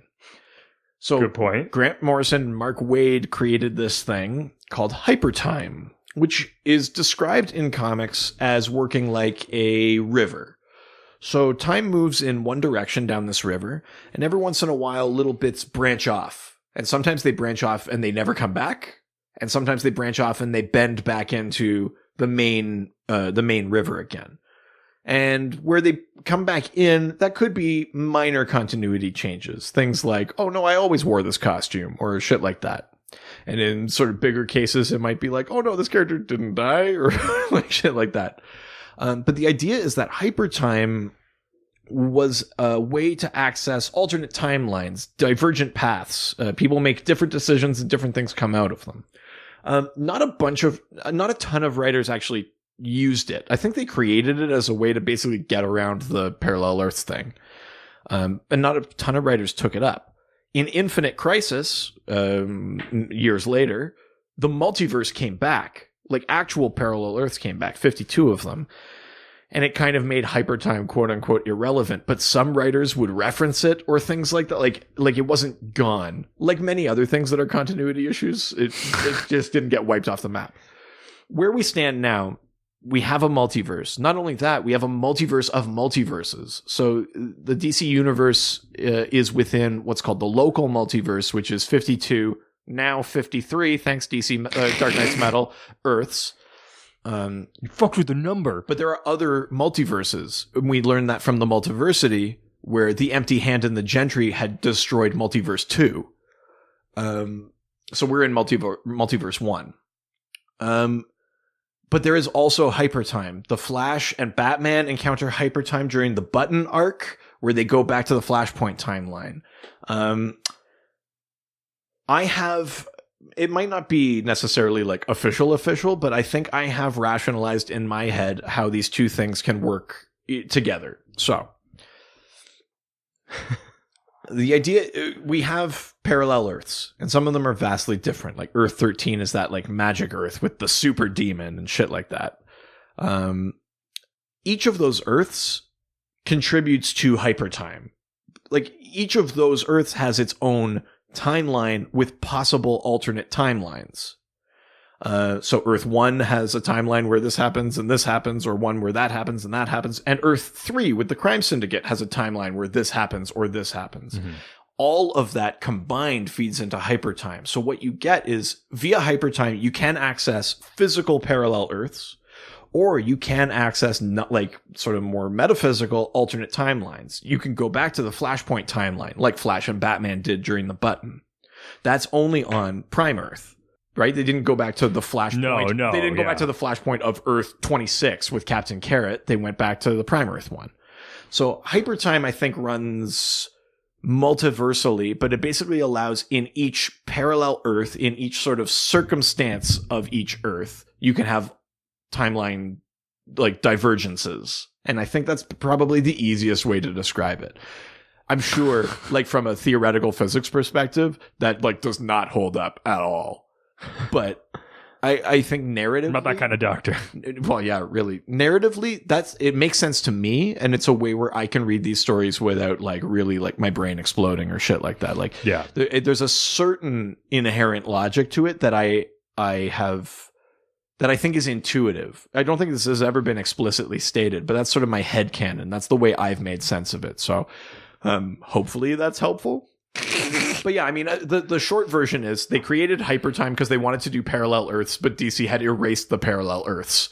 And now that there are parallel Earths again, hypertime is a little bit more fluid an idea. Mm-hmm. Yeah. All right. Well, fuck you, Vogelman. I don't know. I think I answered that. No, you did. You did. Pretty good. Oh God, how am I going to say this name? This next question comes from Mysimial. What? Mysmial. Yeah, you're on your own. Yep. Fuck me, right? Well, this great person asks, out of all the realms in DC, which one would you say is heavily featured more than others, and which is the most obscure? Right. Most heavily featured would be something like the Fourth World, like New Genesis and Apocalypse. Okay. Because Darkseid is used a lot. You know, the New Gods are used with relative frequency. Or something like the Speed Force, right? If you read a Flash comic, you're going to see the Speed Force. More than like 3 pages, you're going to see some version of the Speed Force. So Speed Force or the Fourth World, like New Genesis or Apocalypse, those ones I think are the realms that are the most commonly used, most dipped into narratively. The most obscure that's maybe a little tricky. I'm going to say it's actually something like Underworld. Underworld is like composed of several realms, but those are meant to be like the sort of things like Hades. It's not hell, because hell is its own realm, but like the other sort of like afterlives, like sort of maybe dark afterlives of other pantheons, like, or like the Shadow Realm. That's part of Underworld. Or actually, no, Shadow Realm's part of Nightmare, actually, but yeah, I would say Underworld. You know, we even in Wonder Woman and shit like that, we don't really see Hades that much, you know, or no, not at all, or things like that. You see Olympus a fair bit, or you see, you know, like other things that would occupy Skyland. What is it called? The 13. I love Spyro. He's awesome in Skyland. The 13 Heavens or something. That's the Aztec one. Even in Wonder Woman, we just went there with Aztec and Artemis. Well, we went there. I would say Underworld, like, and all of the things that would be encompassed in that. Underworld, vampires. Yeah, do that again. That was really Underworld. Good. Yeah. Do they say the title of the movie in the movie? Yeah. Do they actually? I think so. At some point, they must say Underworld. I don't know. Welcome to the Underworld. I do I'm like- sure that line. I do like that Family Guy bit where it's like I love when they see the movie title And then of the it movie. ends. It's like, the Russians pose a clear and present danger to it's like, looks like I have to become Superman 4, the quest for peace. Yeah, my answer is going to be anything that sort of sits in the Underworld section of Morrison's map of the multiverse. Nice. Again, that Morrison's Or map of actually, the no, sorry, an even better one, Quiz. That's where I'm pretty sure that's where the electrical energies of Johnny Thunder come from. I don't think we really ever spend time in that dimension at all. So that's the one I'm going to say. Even less than Underworld is where Johnny Thunder's Thunderbolt comes from. I think that one we rarely ever see. Again, if you want to see a map of the multiverse, we have an article that will go through that on our website. Boom. All right, let's get on to some sexy space texts coming from Cosmic DM. Yeah, it's just sliding in the DM. It's from space. Yeah. Yep. Space Station 69. Captain's log. Stardate. Fuck. Stardate, my dick. How much rum did you put in this? We'll see. No. Hopefully just enough. No, why are we taking it there? But I'm going to try to fuck you? I don't know. Hasn't it always been heading there? Come on, we both know where this has been heading. Let's get to 100 episodes first. Oh my god. For the Wait, no. episode, Shut up. Don't ruin it. Oh, sorry. Okay, yeah. 50 reviews. Maybe 50 reviews. We fuck on an episode. Yeah, that's all you guys got to do. 50 reviews. I'm going to give it to the duck. Wait, sorry, you're giving? Yeah. Are you fucking kidding me? Yeah. My name is in the podcast. Exactly. I think you can take it up a peg. Jesus Christ. Get a peg, take it up you. Jesus Christ. All right. So Cosmic DM asks, what counts as a realm in DC? Does the Green or Parliament of Trees or the Watchmen universe or any of the multiverse, for example? So we multiverse, yes, we've definitely said that. Well, no, I actually said the opposite. Oh, if it's fuck me then. If it's a parallel Earth, no. I thought you said in the multiverse they had it though. There are things in the multiverse, but not in that the segments of the multiverse different are not plane realms. of existence, right? So if you're a parallel Earth, no. Now, where does the Watchmen universe sit? Does it sit within the local multiverse? We actually don't know that yet. There are some unknown quote-unquote worlds of the local multiverse, but we don't know if it's in there or if it's from a different multiverse entirely. But either way, it's a parallel Earth. I would say no. Realm-wise, yes, the Green absolutely would count. The Green is kind of like a mystical, spiritual pocket dimension. It is an actual place you can go that is the collective consciousness of all plant life on Earth. Although technically, it's no longer the Parliament of Trees. Due to the events of Witching Hour, the Parliament of Trees was destroyed and replaced with the Parliament of Flowers. And we don't really know what effect that's going to have yet. But yes, that is the Green is a place, just like the red is, just like the black is. And those would count as realms. They're like sort of mystical pocket dimensions within each Earth. Like the Prime Earth has a Green, but so does Earth 2. That's where Alan Scott gets his power from. And they're separate. They don't talk to each other. So those do count as realms, but they're smaller. They're not like heaven, which is sort of multiversal. Yeah, I mean, I think ultimately the thing that to me makes sense is a realm is a different plane of existence, a different way of perceiving reality, whereas a parallel Earth is just like a different place. Makes sense. Yeah. All right, let's go to the next question. Comes from the Lantern Cast. Okay. I feel like this might be green. This question. Lanterns. It's gonna have to do with the lanterns. Sure, green. Just say the fucking question, man. Okay.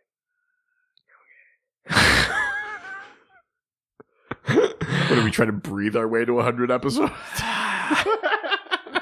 The Lantern Cast asks. More of this on Patreon. You'll all pay.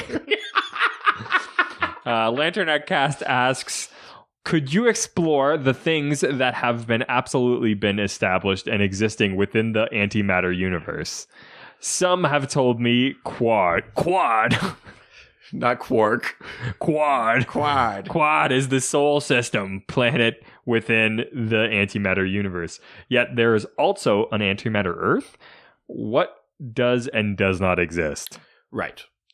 So you've totally read the new Green Lantern. I haven't yet, but that's because we're a week behind, right? Like I would love to have, because I also would have liked to have contributed to the Lantern Cast's episode about it, but I didn't get to because we're a week behind, and that's what happens. So, full disclosure, as I'm answering this question, I have not read the first issue of Grant Morrison and Liam Sharp's The Green Lantern. I know it involves the Antimatter Universe, because the internet can't let me have anything, but I haven't read it, so I don't know the context of that book.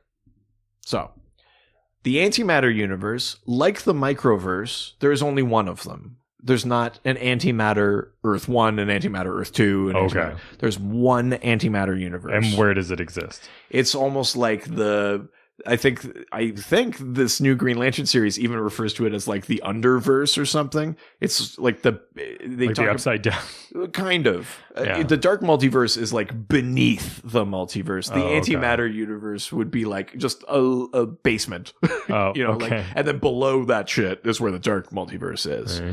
Because we do reference the Antimatter Universe in Dark Knight's Metal. Yeah. Because there's talk about what happens if you combine like regular matter and antimatter and dark matter. Like all of those things would be bad to put together. Yeah. So in general, the Antimatter Universe, you generally do only kind of see this one place called Quard. Originally, it was introduced in Green Lantern comics. That's where Sinestro gets banished when he is like disgraced as a Green Lantern. He ends up on Quard, where they have many games and holodecks for you to explore. You know what? It's not a fun place. It's home to the Weaponers of Quard. Oh, the Weaponers. Do they make weapons? They do. Do they wield them? They do. The Weaponers fashioned for Sinestro a ring that can shoot energy. And through the Silver Age, it was just like a ring. But it sort of got retconned to be like, that's where fear was. Like, that's where Parallax, the yellow entity, that's where he forms the Sinestro Corps and stuff like that. For a long time, the Sinestro Corps was actually based on Quard. They would go to the Antimatter Universe. So I'm sorry, the Sinestro Corps is from Quard? Yes. So is that where they have the Corps War on Quard? Jesus. No. No, the Corps War is on Earth. Oh, okay. So that's not the Corps War on Quard. Corps War on Quard? That's the Sinestro Corps having the Corps War on Quard. Double checking. So that's typically what you've seen of it. Quard is meant to be the opposite of Oa, basically. That's the antimatter Oa. And then also that is the universe from which the Anti-Monitor hails. That also ties into Green Lantern lore because the Antimatter Universe only exists because Krona, a rogue guardian, looks at the moment of creation, which you're not supposed to do, and it fractures things. It creates infinite Earths and also created the Antimatter Universe. So it's all tied to Green Lantern mythos. Now, as far as do other planets exist in the Antimatter Universe, I believe that they do. You tend to only see Quard, and I suspect that there's maybe less in that universe than in any of the positive matter universes. Okay. But my sort of headcanon of it is that there must be something else there. I think there is reference to an antimatter Earth and things like that, but it's sometimes tricky to figure out if that's just what they're calling Quard or not. Okay. For a bit in Morrison's run, this is when there technically wasn't a multiverse. I think it was, they called it either Earth 2 or the Antimatter Earth, and that's where the Crime Syndicate came from. Like, they kind of made it that sort of thing, that there was just a flip Earth, that there were just the two. So I think in that version, there must be an Antimatter Earth because the Crime Syndicate are like the versions of the Justice League on Earth, but evil. So I suspect if we're doing the rebirth thing of taking all these different continuities and making them sort of blend together and live harmoniously, there must be other planets in the Antimatter Universe. And we just haven't explored that universe enough. Haven't explored the core. You're really like hung up on that. Yeah. I mean, I apologize that I haven't read this new Green Lantern one because I'm sure there's some sort of insight to it. But yeah, my suspicion is that there is more to that universe than Quard. Quad. Gold press platinum. Oh, fuck. Well, my time remnant came back. We got a question from Richard. Oh, shit. Yeah. You have to kill time remnants. Yeah, or they'll come back to... I don't want to spoil it. Spoilers 2 seasons ago. Yeah, they'll come back and they'll want to recreate themselves. Yeah, they get grilled cheese face and then they... grilled cheese. I like to think it as George Foreman grill face. Yeah, like Michael Scott. Yeah. Oh my! Okay, I like the smell of grace. You discover who Savitar is, and then it's just like a confessional cutaway. It's like, I like the smell of Speed Force in the morning. I like to wake up to that smell. Well, let's see what Richard has to say. Probably something smart because he's got a great name. How many realms are there? What's a good book / character that visits them? Would you consider... It's my James Remar impression. Would you consider Elseworlds stories in a realm? So, Elseworld stories, no. Those are parallel Earths. Right. How many realms are there? I mean... How much time you got? There's not... I don't think I can give you an actual number because some of those things in the map of the multiverse, places like Dream... It's not necessarily like Dream is... a realm, but it's not like it's one room if you think of it that way, right? Like Gemworld, you can't just walk from Gemworld into a different part of the dreaming, but they kind of all occupy the same sort of celestial space. So because that is the case, there could be millions, infinite pockets of things that are dream related, that are fairy related, that are in there, and we just haven't explored them yet. So but you know, like there is like Dream, Gemworld, there are different like fairy lands, there's Quiz, there's the Shadow Realm, there's Nightmare, there's Hell, Heaven, Skyland, which encompasses like Olympus, the 13 heavens, you know, like where wherever like Ramakrishna is, like all of these different sort of pantheon things. Underworld is the other side of that with like Hades and things like that. There's New Genesis, there's Apocalypse, there's Quiz, there's the Speed Force, there's the green, the red, the black. There's one of those for every parallel Earth as well. There's the Microverse. There are like even smaller pocket dimensions. There are like little things like bubbles trapped in time. I'm pretty sure we got a question about the Legion's time bubble. That counts as a realm, I think, because that's its own pocket dimension. There are, you know, you could argue that every Green Lantern, there's a realm for every Green Lantern because they store their lanterns in pocket dimensions and things like that. So unless they're all in the exact same pocket dimension, which I think maybe at one point they actually like definitively were. Oh, seriously? Or that there was like a farm. There was like a lantern farm kind of thing. But you could also make the argument that each one has their own pocket dimension or they make their own pocket dimensions. Jesus. Like there could be limitless, infinite realms that exist. Who is a character that travels to maybe the most of them? In terms of ability, a character like Metron with the Mobius chair, he's a god, a new god of the fourth world. He has the ability to go basically anywhere. So if we're just talking about who could, I'd say Metron or like Phantom Stranger. What about Dr. Manhattan? Dr. Manhattan, certainly. Yeah. But what's a good book for that sort of thing? But if we're talking about like an actual like thing where you see different realms, it's probably got to be like a magic book. Probably something like a Constantine or even a Swamp Thing or something like that. Like, does Hellblazer do that? I mean, he's gone to parallel Earths. He does have some interaction with Princess Amaya of Gemworld. I'd say you have to go with a magic character though. Yeah. Even if it's not him, but like a Swamp Thing or a Zatanna or a Deadman or some character like that, Phantom Stranger, they are the most likely to enter those realms because most realms have some sort of spiritual or magical element to them. You're less likely to encounter things like that with, there are some that Superman can go to. The Phantom Zone, that counts as part of Underworld, I think.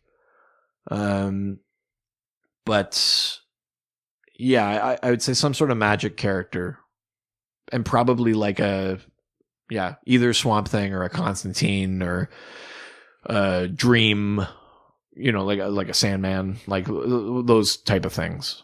Let's go to the last question for Twitter here. Comes from Let's Talk Ragman. Hey, we haven't heard from this account in a while. You know what? We love Ragman. We do. We haven't returned to Ragman in a while. No. Still, to this day, our most popular episode. It keeps gaining popularity. It never slowed down. No, it boggles my mind. Yeah. We should probably do another question or another episode. Shameless pandering. Yeah, that's right. Because we give you guys what you want. You'll all pay. Dr. DC Patreon. Patreon.com/Dr. DC. That's right.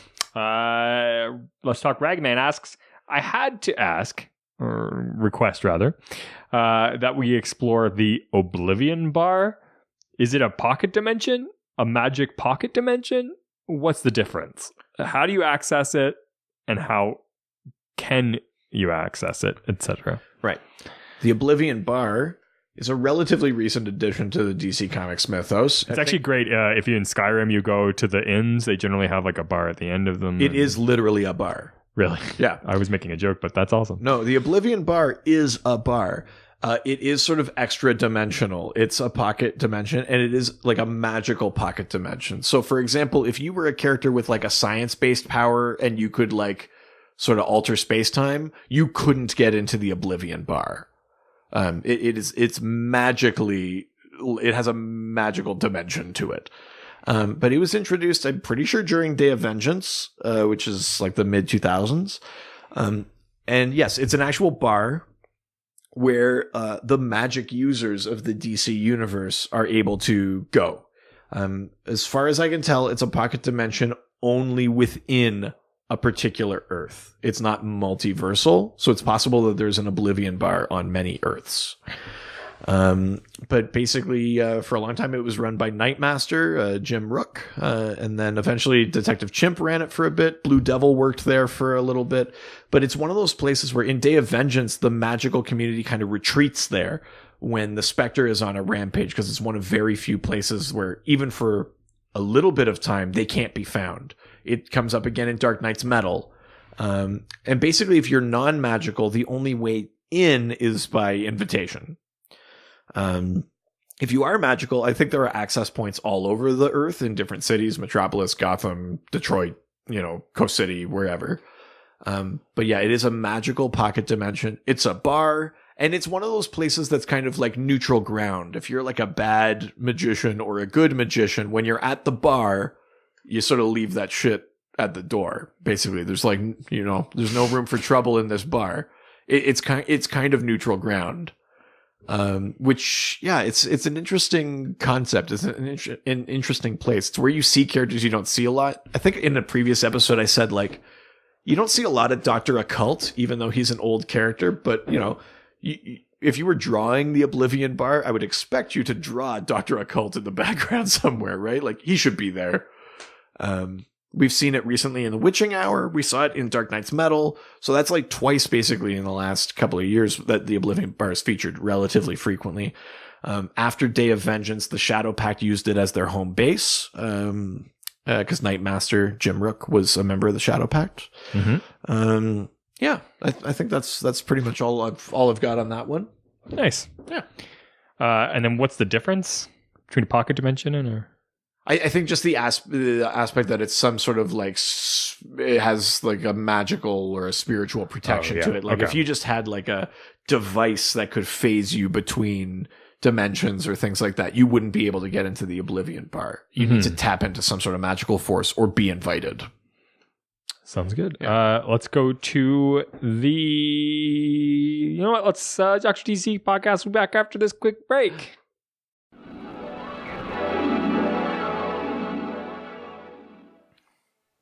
This episode of the Dr. DC podcast is brought to you thanks to our sponsor, Great Lakes Grooming Co. Honestly, I've been using this product actually for a really, really long time. I, as well, have a very large beard, same as the doctor. I think mine actually might be a little bit bigger.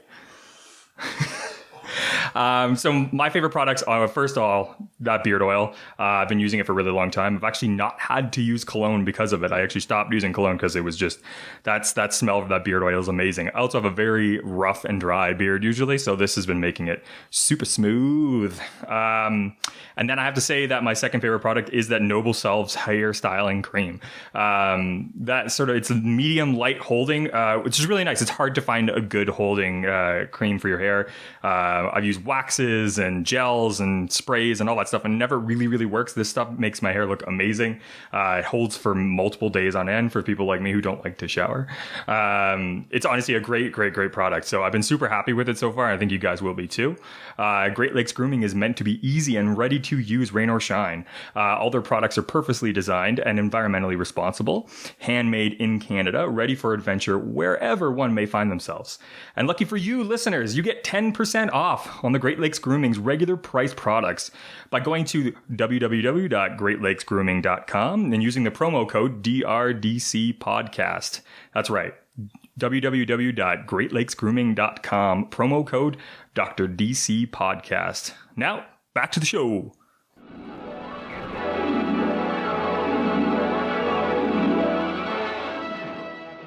And we're back. Hey! Let's head on over to Instagram. Now we're going to Instagram. Take some questions and answer them. And our first question comes from an old friend, KCross202. For life. That was a lot of conviction. Oh, dude, I haven't heard from this guy in a while. It's just I need to show him he's appreciated. Yeah, fair enough. Fuck Pokemon. Jesus. I just like throwing shade, just like you turn on people so quickly. Yeah, it's like them. They have to earn Daddy's love. And even when they do, Daddy's a mean drunk and can turn at any moment. No. Let me tell you a little bit about my past. No. Let's keep those doors closed. Get out of this realm. KCross202 asks, what realm would be the most fun to visit? Ooh. And what DC character would you take with you? Oh. Great question. Oh, that's a great question. Yeah. Okay, so the opposite of the danger one.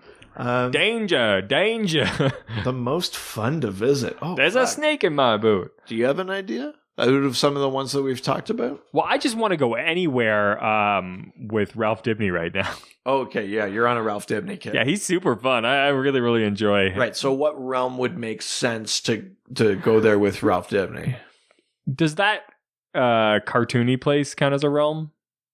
Oh, you mean like where Captain Carrot is? Yeah. No, that's a parallel Earth. Oh, okay. But what about like Dream?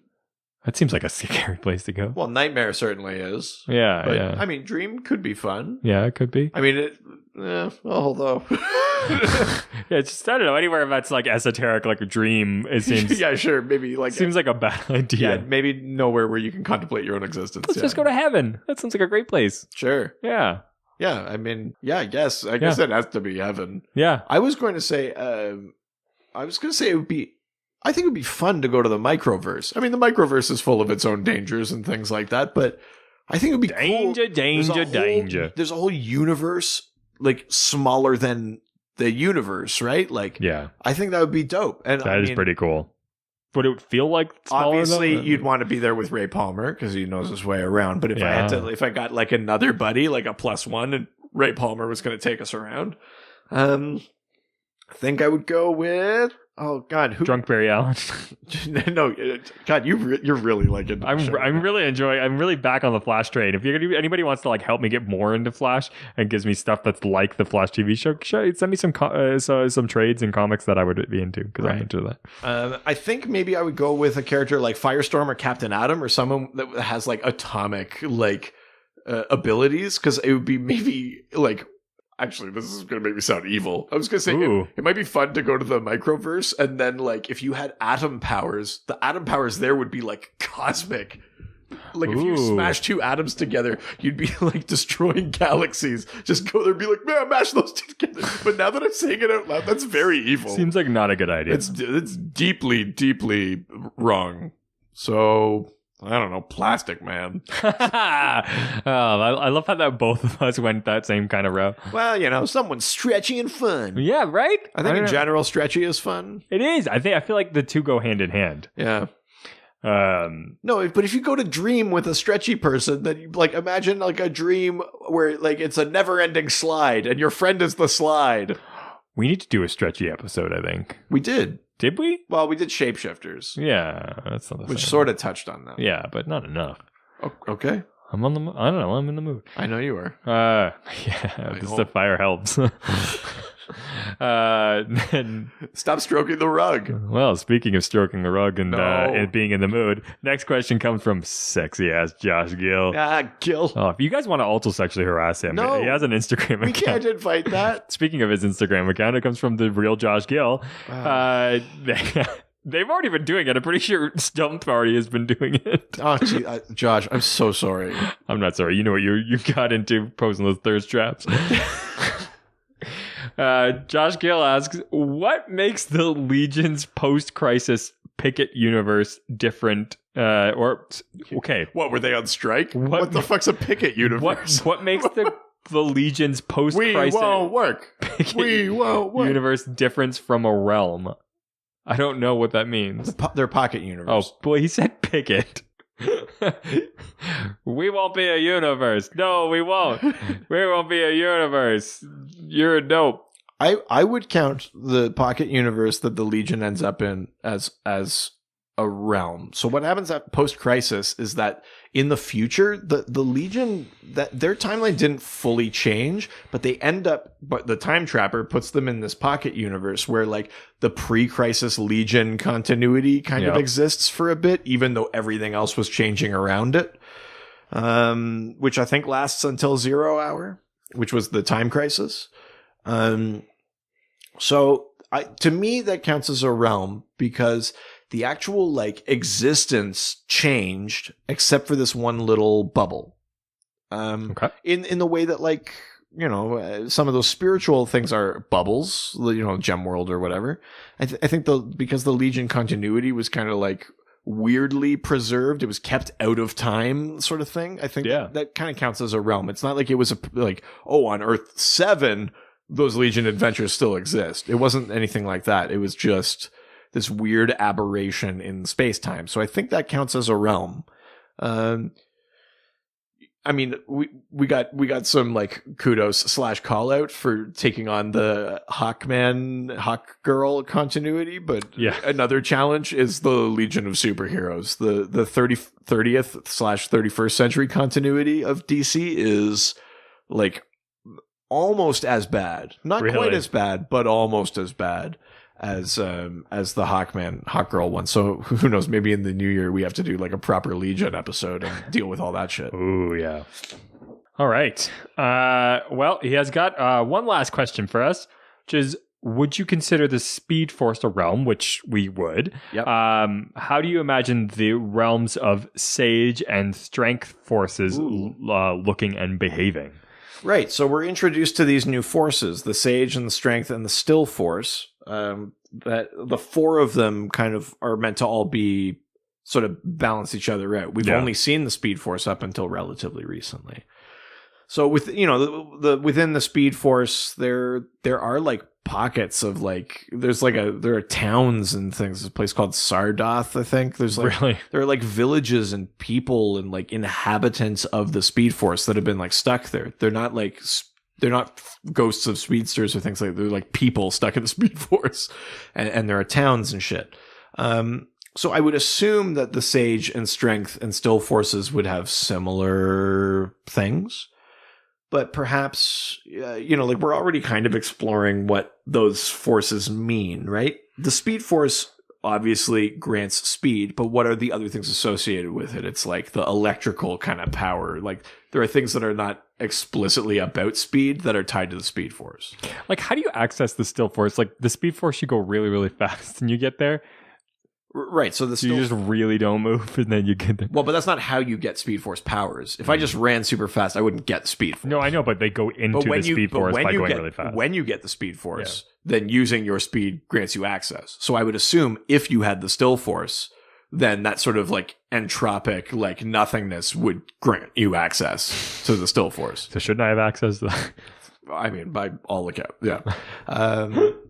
But we're already exploring what those other things are. Like the Strength Force obviously grants you strength, but it also grants you gravity manipulation. And it's sort of like some sort of like rock, like geomancy sort of powers that go with it. Yeah. In the way that, you know, like the Flash kind of has a form of electrokinesis. In the Sage Force, we sort of saw like, it was tapping into Heat Wave, but we sort of saw fire and psionic abilities and things like that.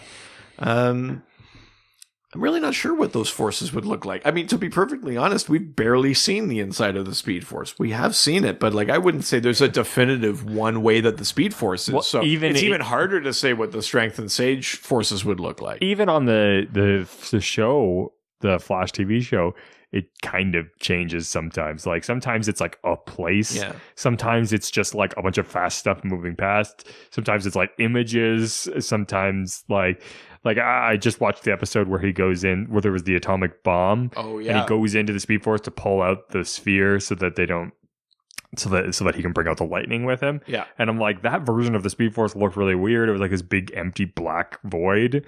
Like it's just, I feel like even in the show doesn't really know. Well, yeah, and I think that's true in the comics too, right? So I think that's a really good question. I have no idea what the Strength and Sage forces would look like on the inside, or the Still Force.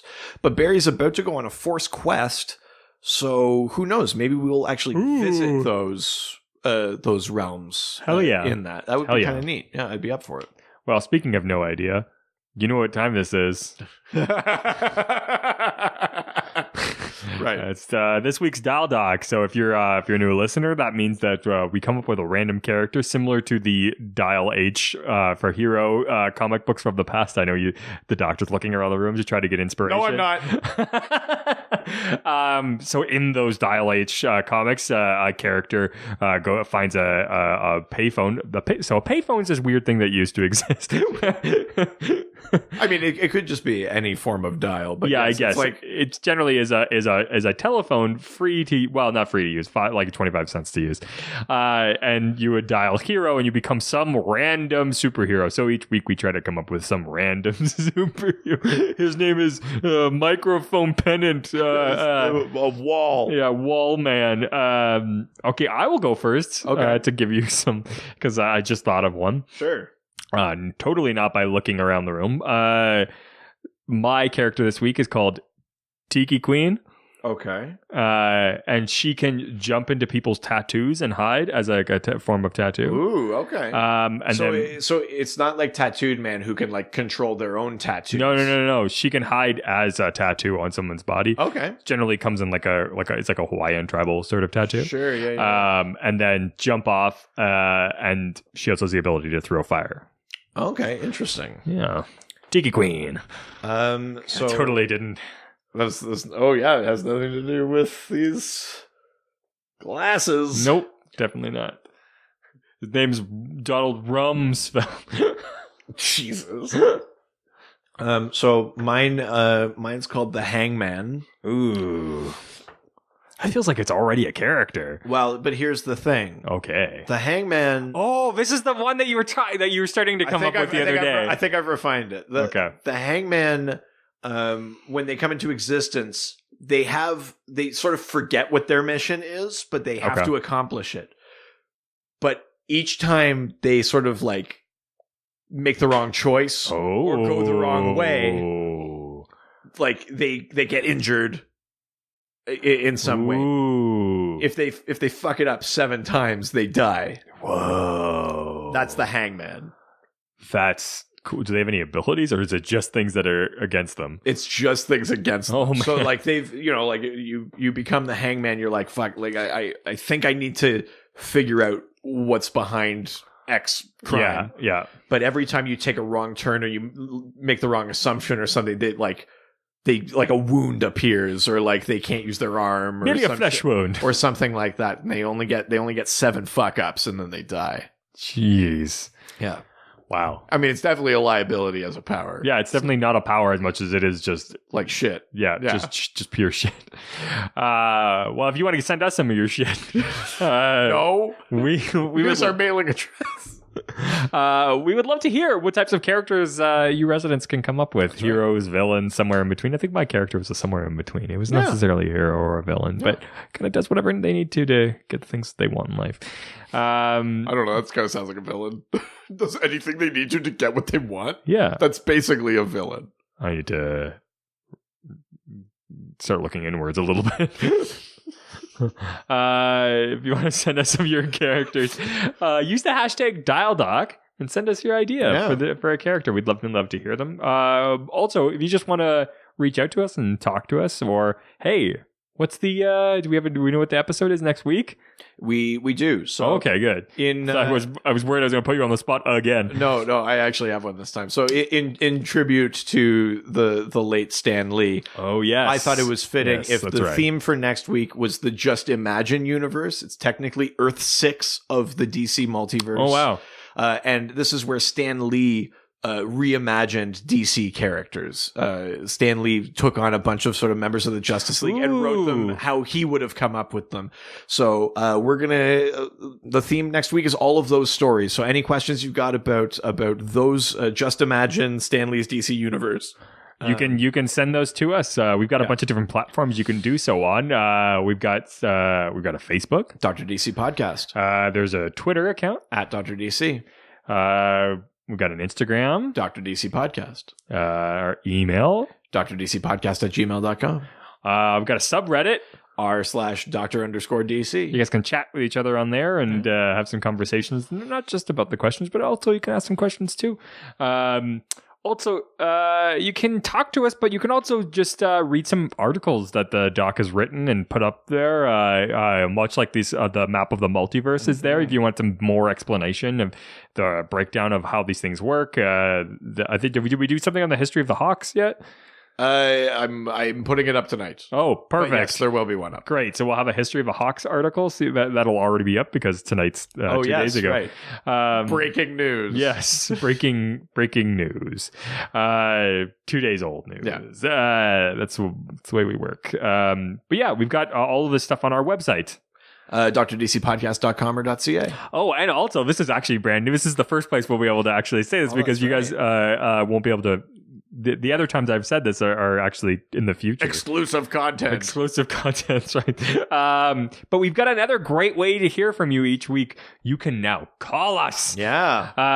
The doc phone is available and open. That's crazy. Yeah, it's awesome. So you can leave us a voice message. All you have to do is call 208-917-DCEU. You can ask us a question or, again, like I've said in the future, scream into the nothingness that is the void of existence. Yep. But don't forget, it's 208-917-3238 or 208-917-DCEU. And just send us a message. It could be about the next episode. You could ask us a question. You could just say a really nice thing. Speaking of saying really nice things, make sure that you give us 5 stars on iTunes and rate, review us. Write something really nice. We should come up with a new sort of like goal. Yeah. Like if we get to 30 reviews. Yeah. What could we do? You have any idea? Oh God. Okay, we'll think about this and then we'll come back. Besides the sexy let's photos. get to 30 reviews. We'll think of something. Yeah. You'll see. Great incentive. You'll all see. Yeah.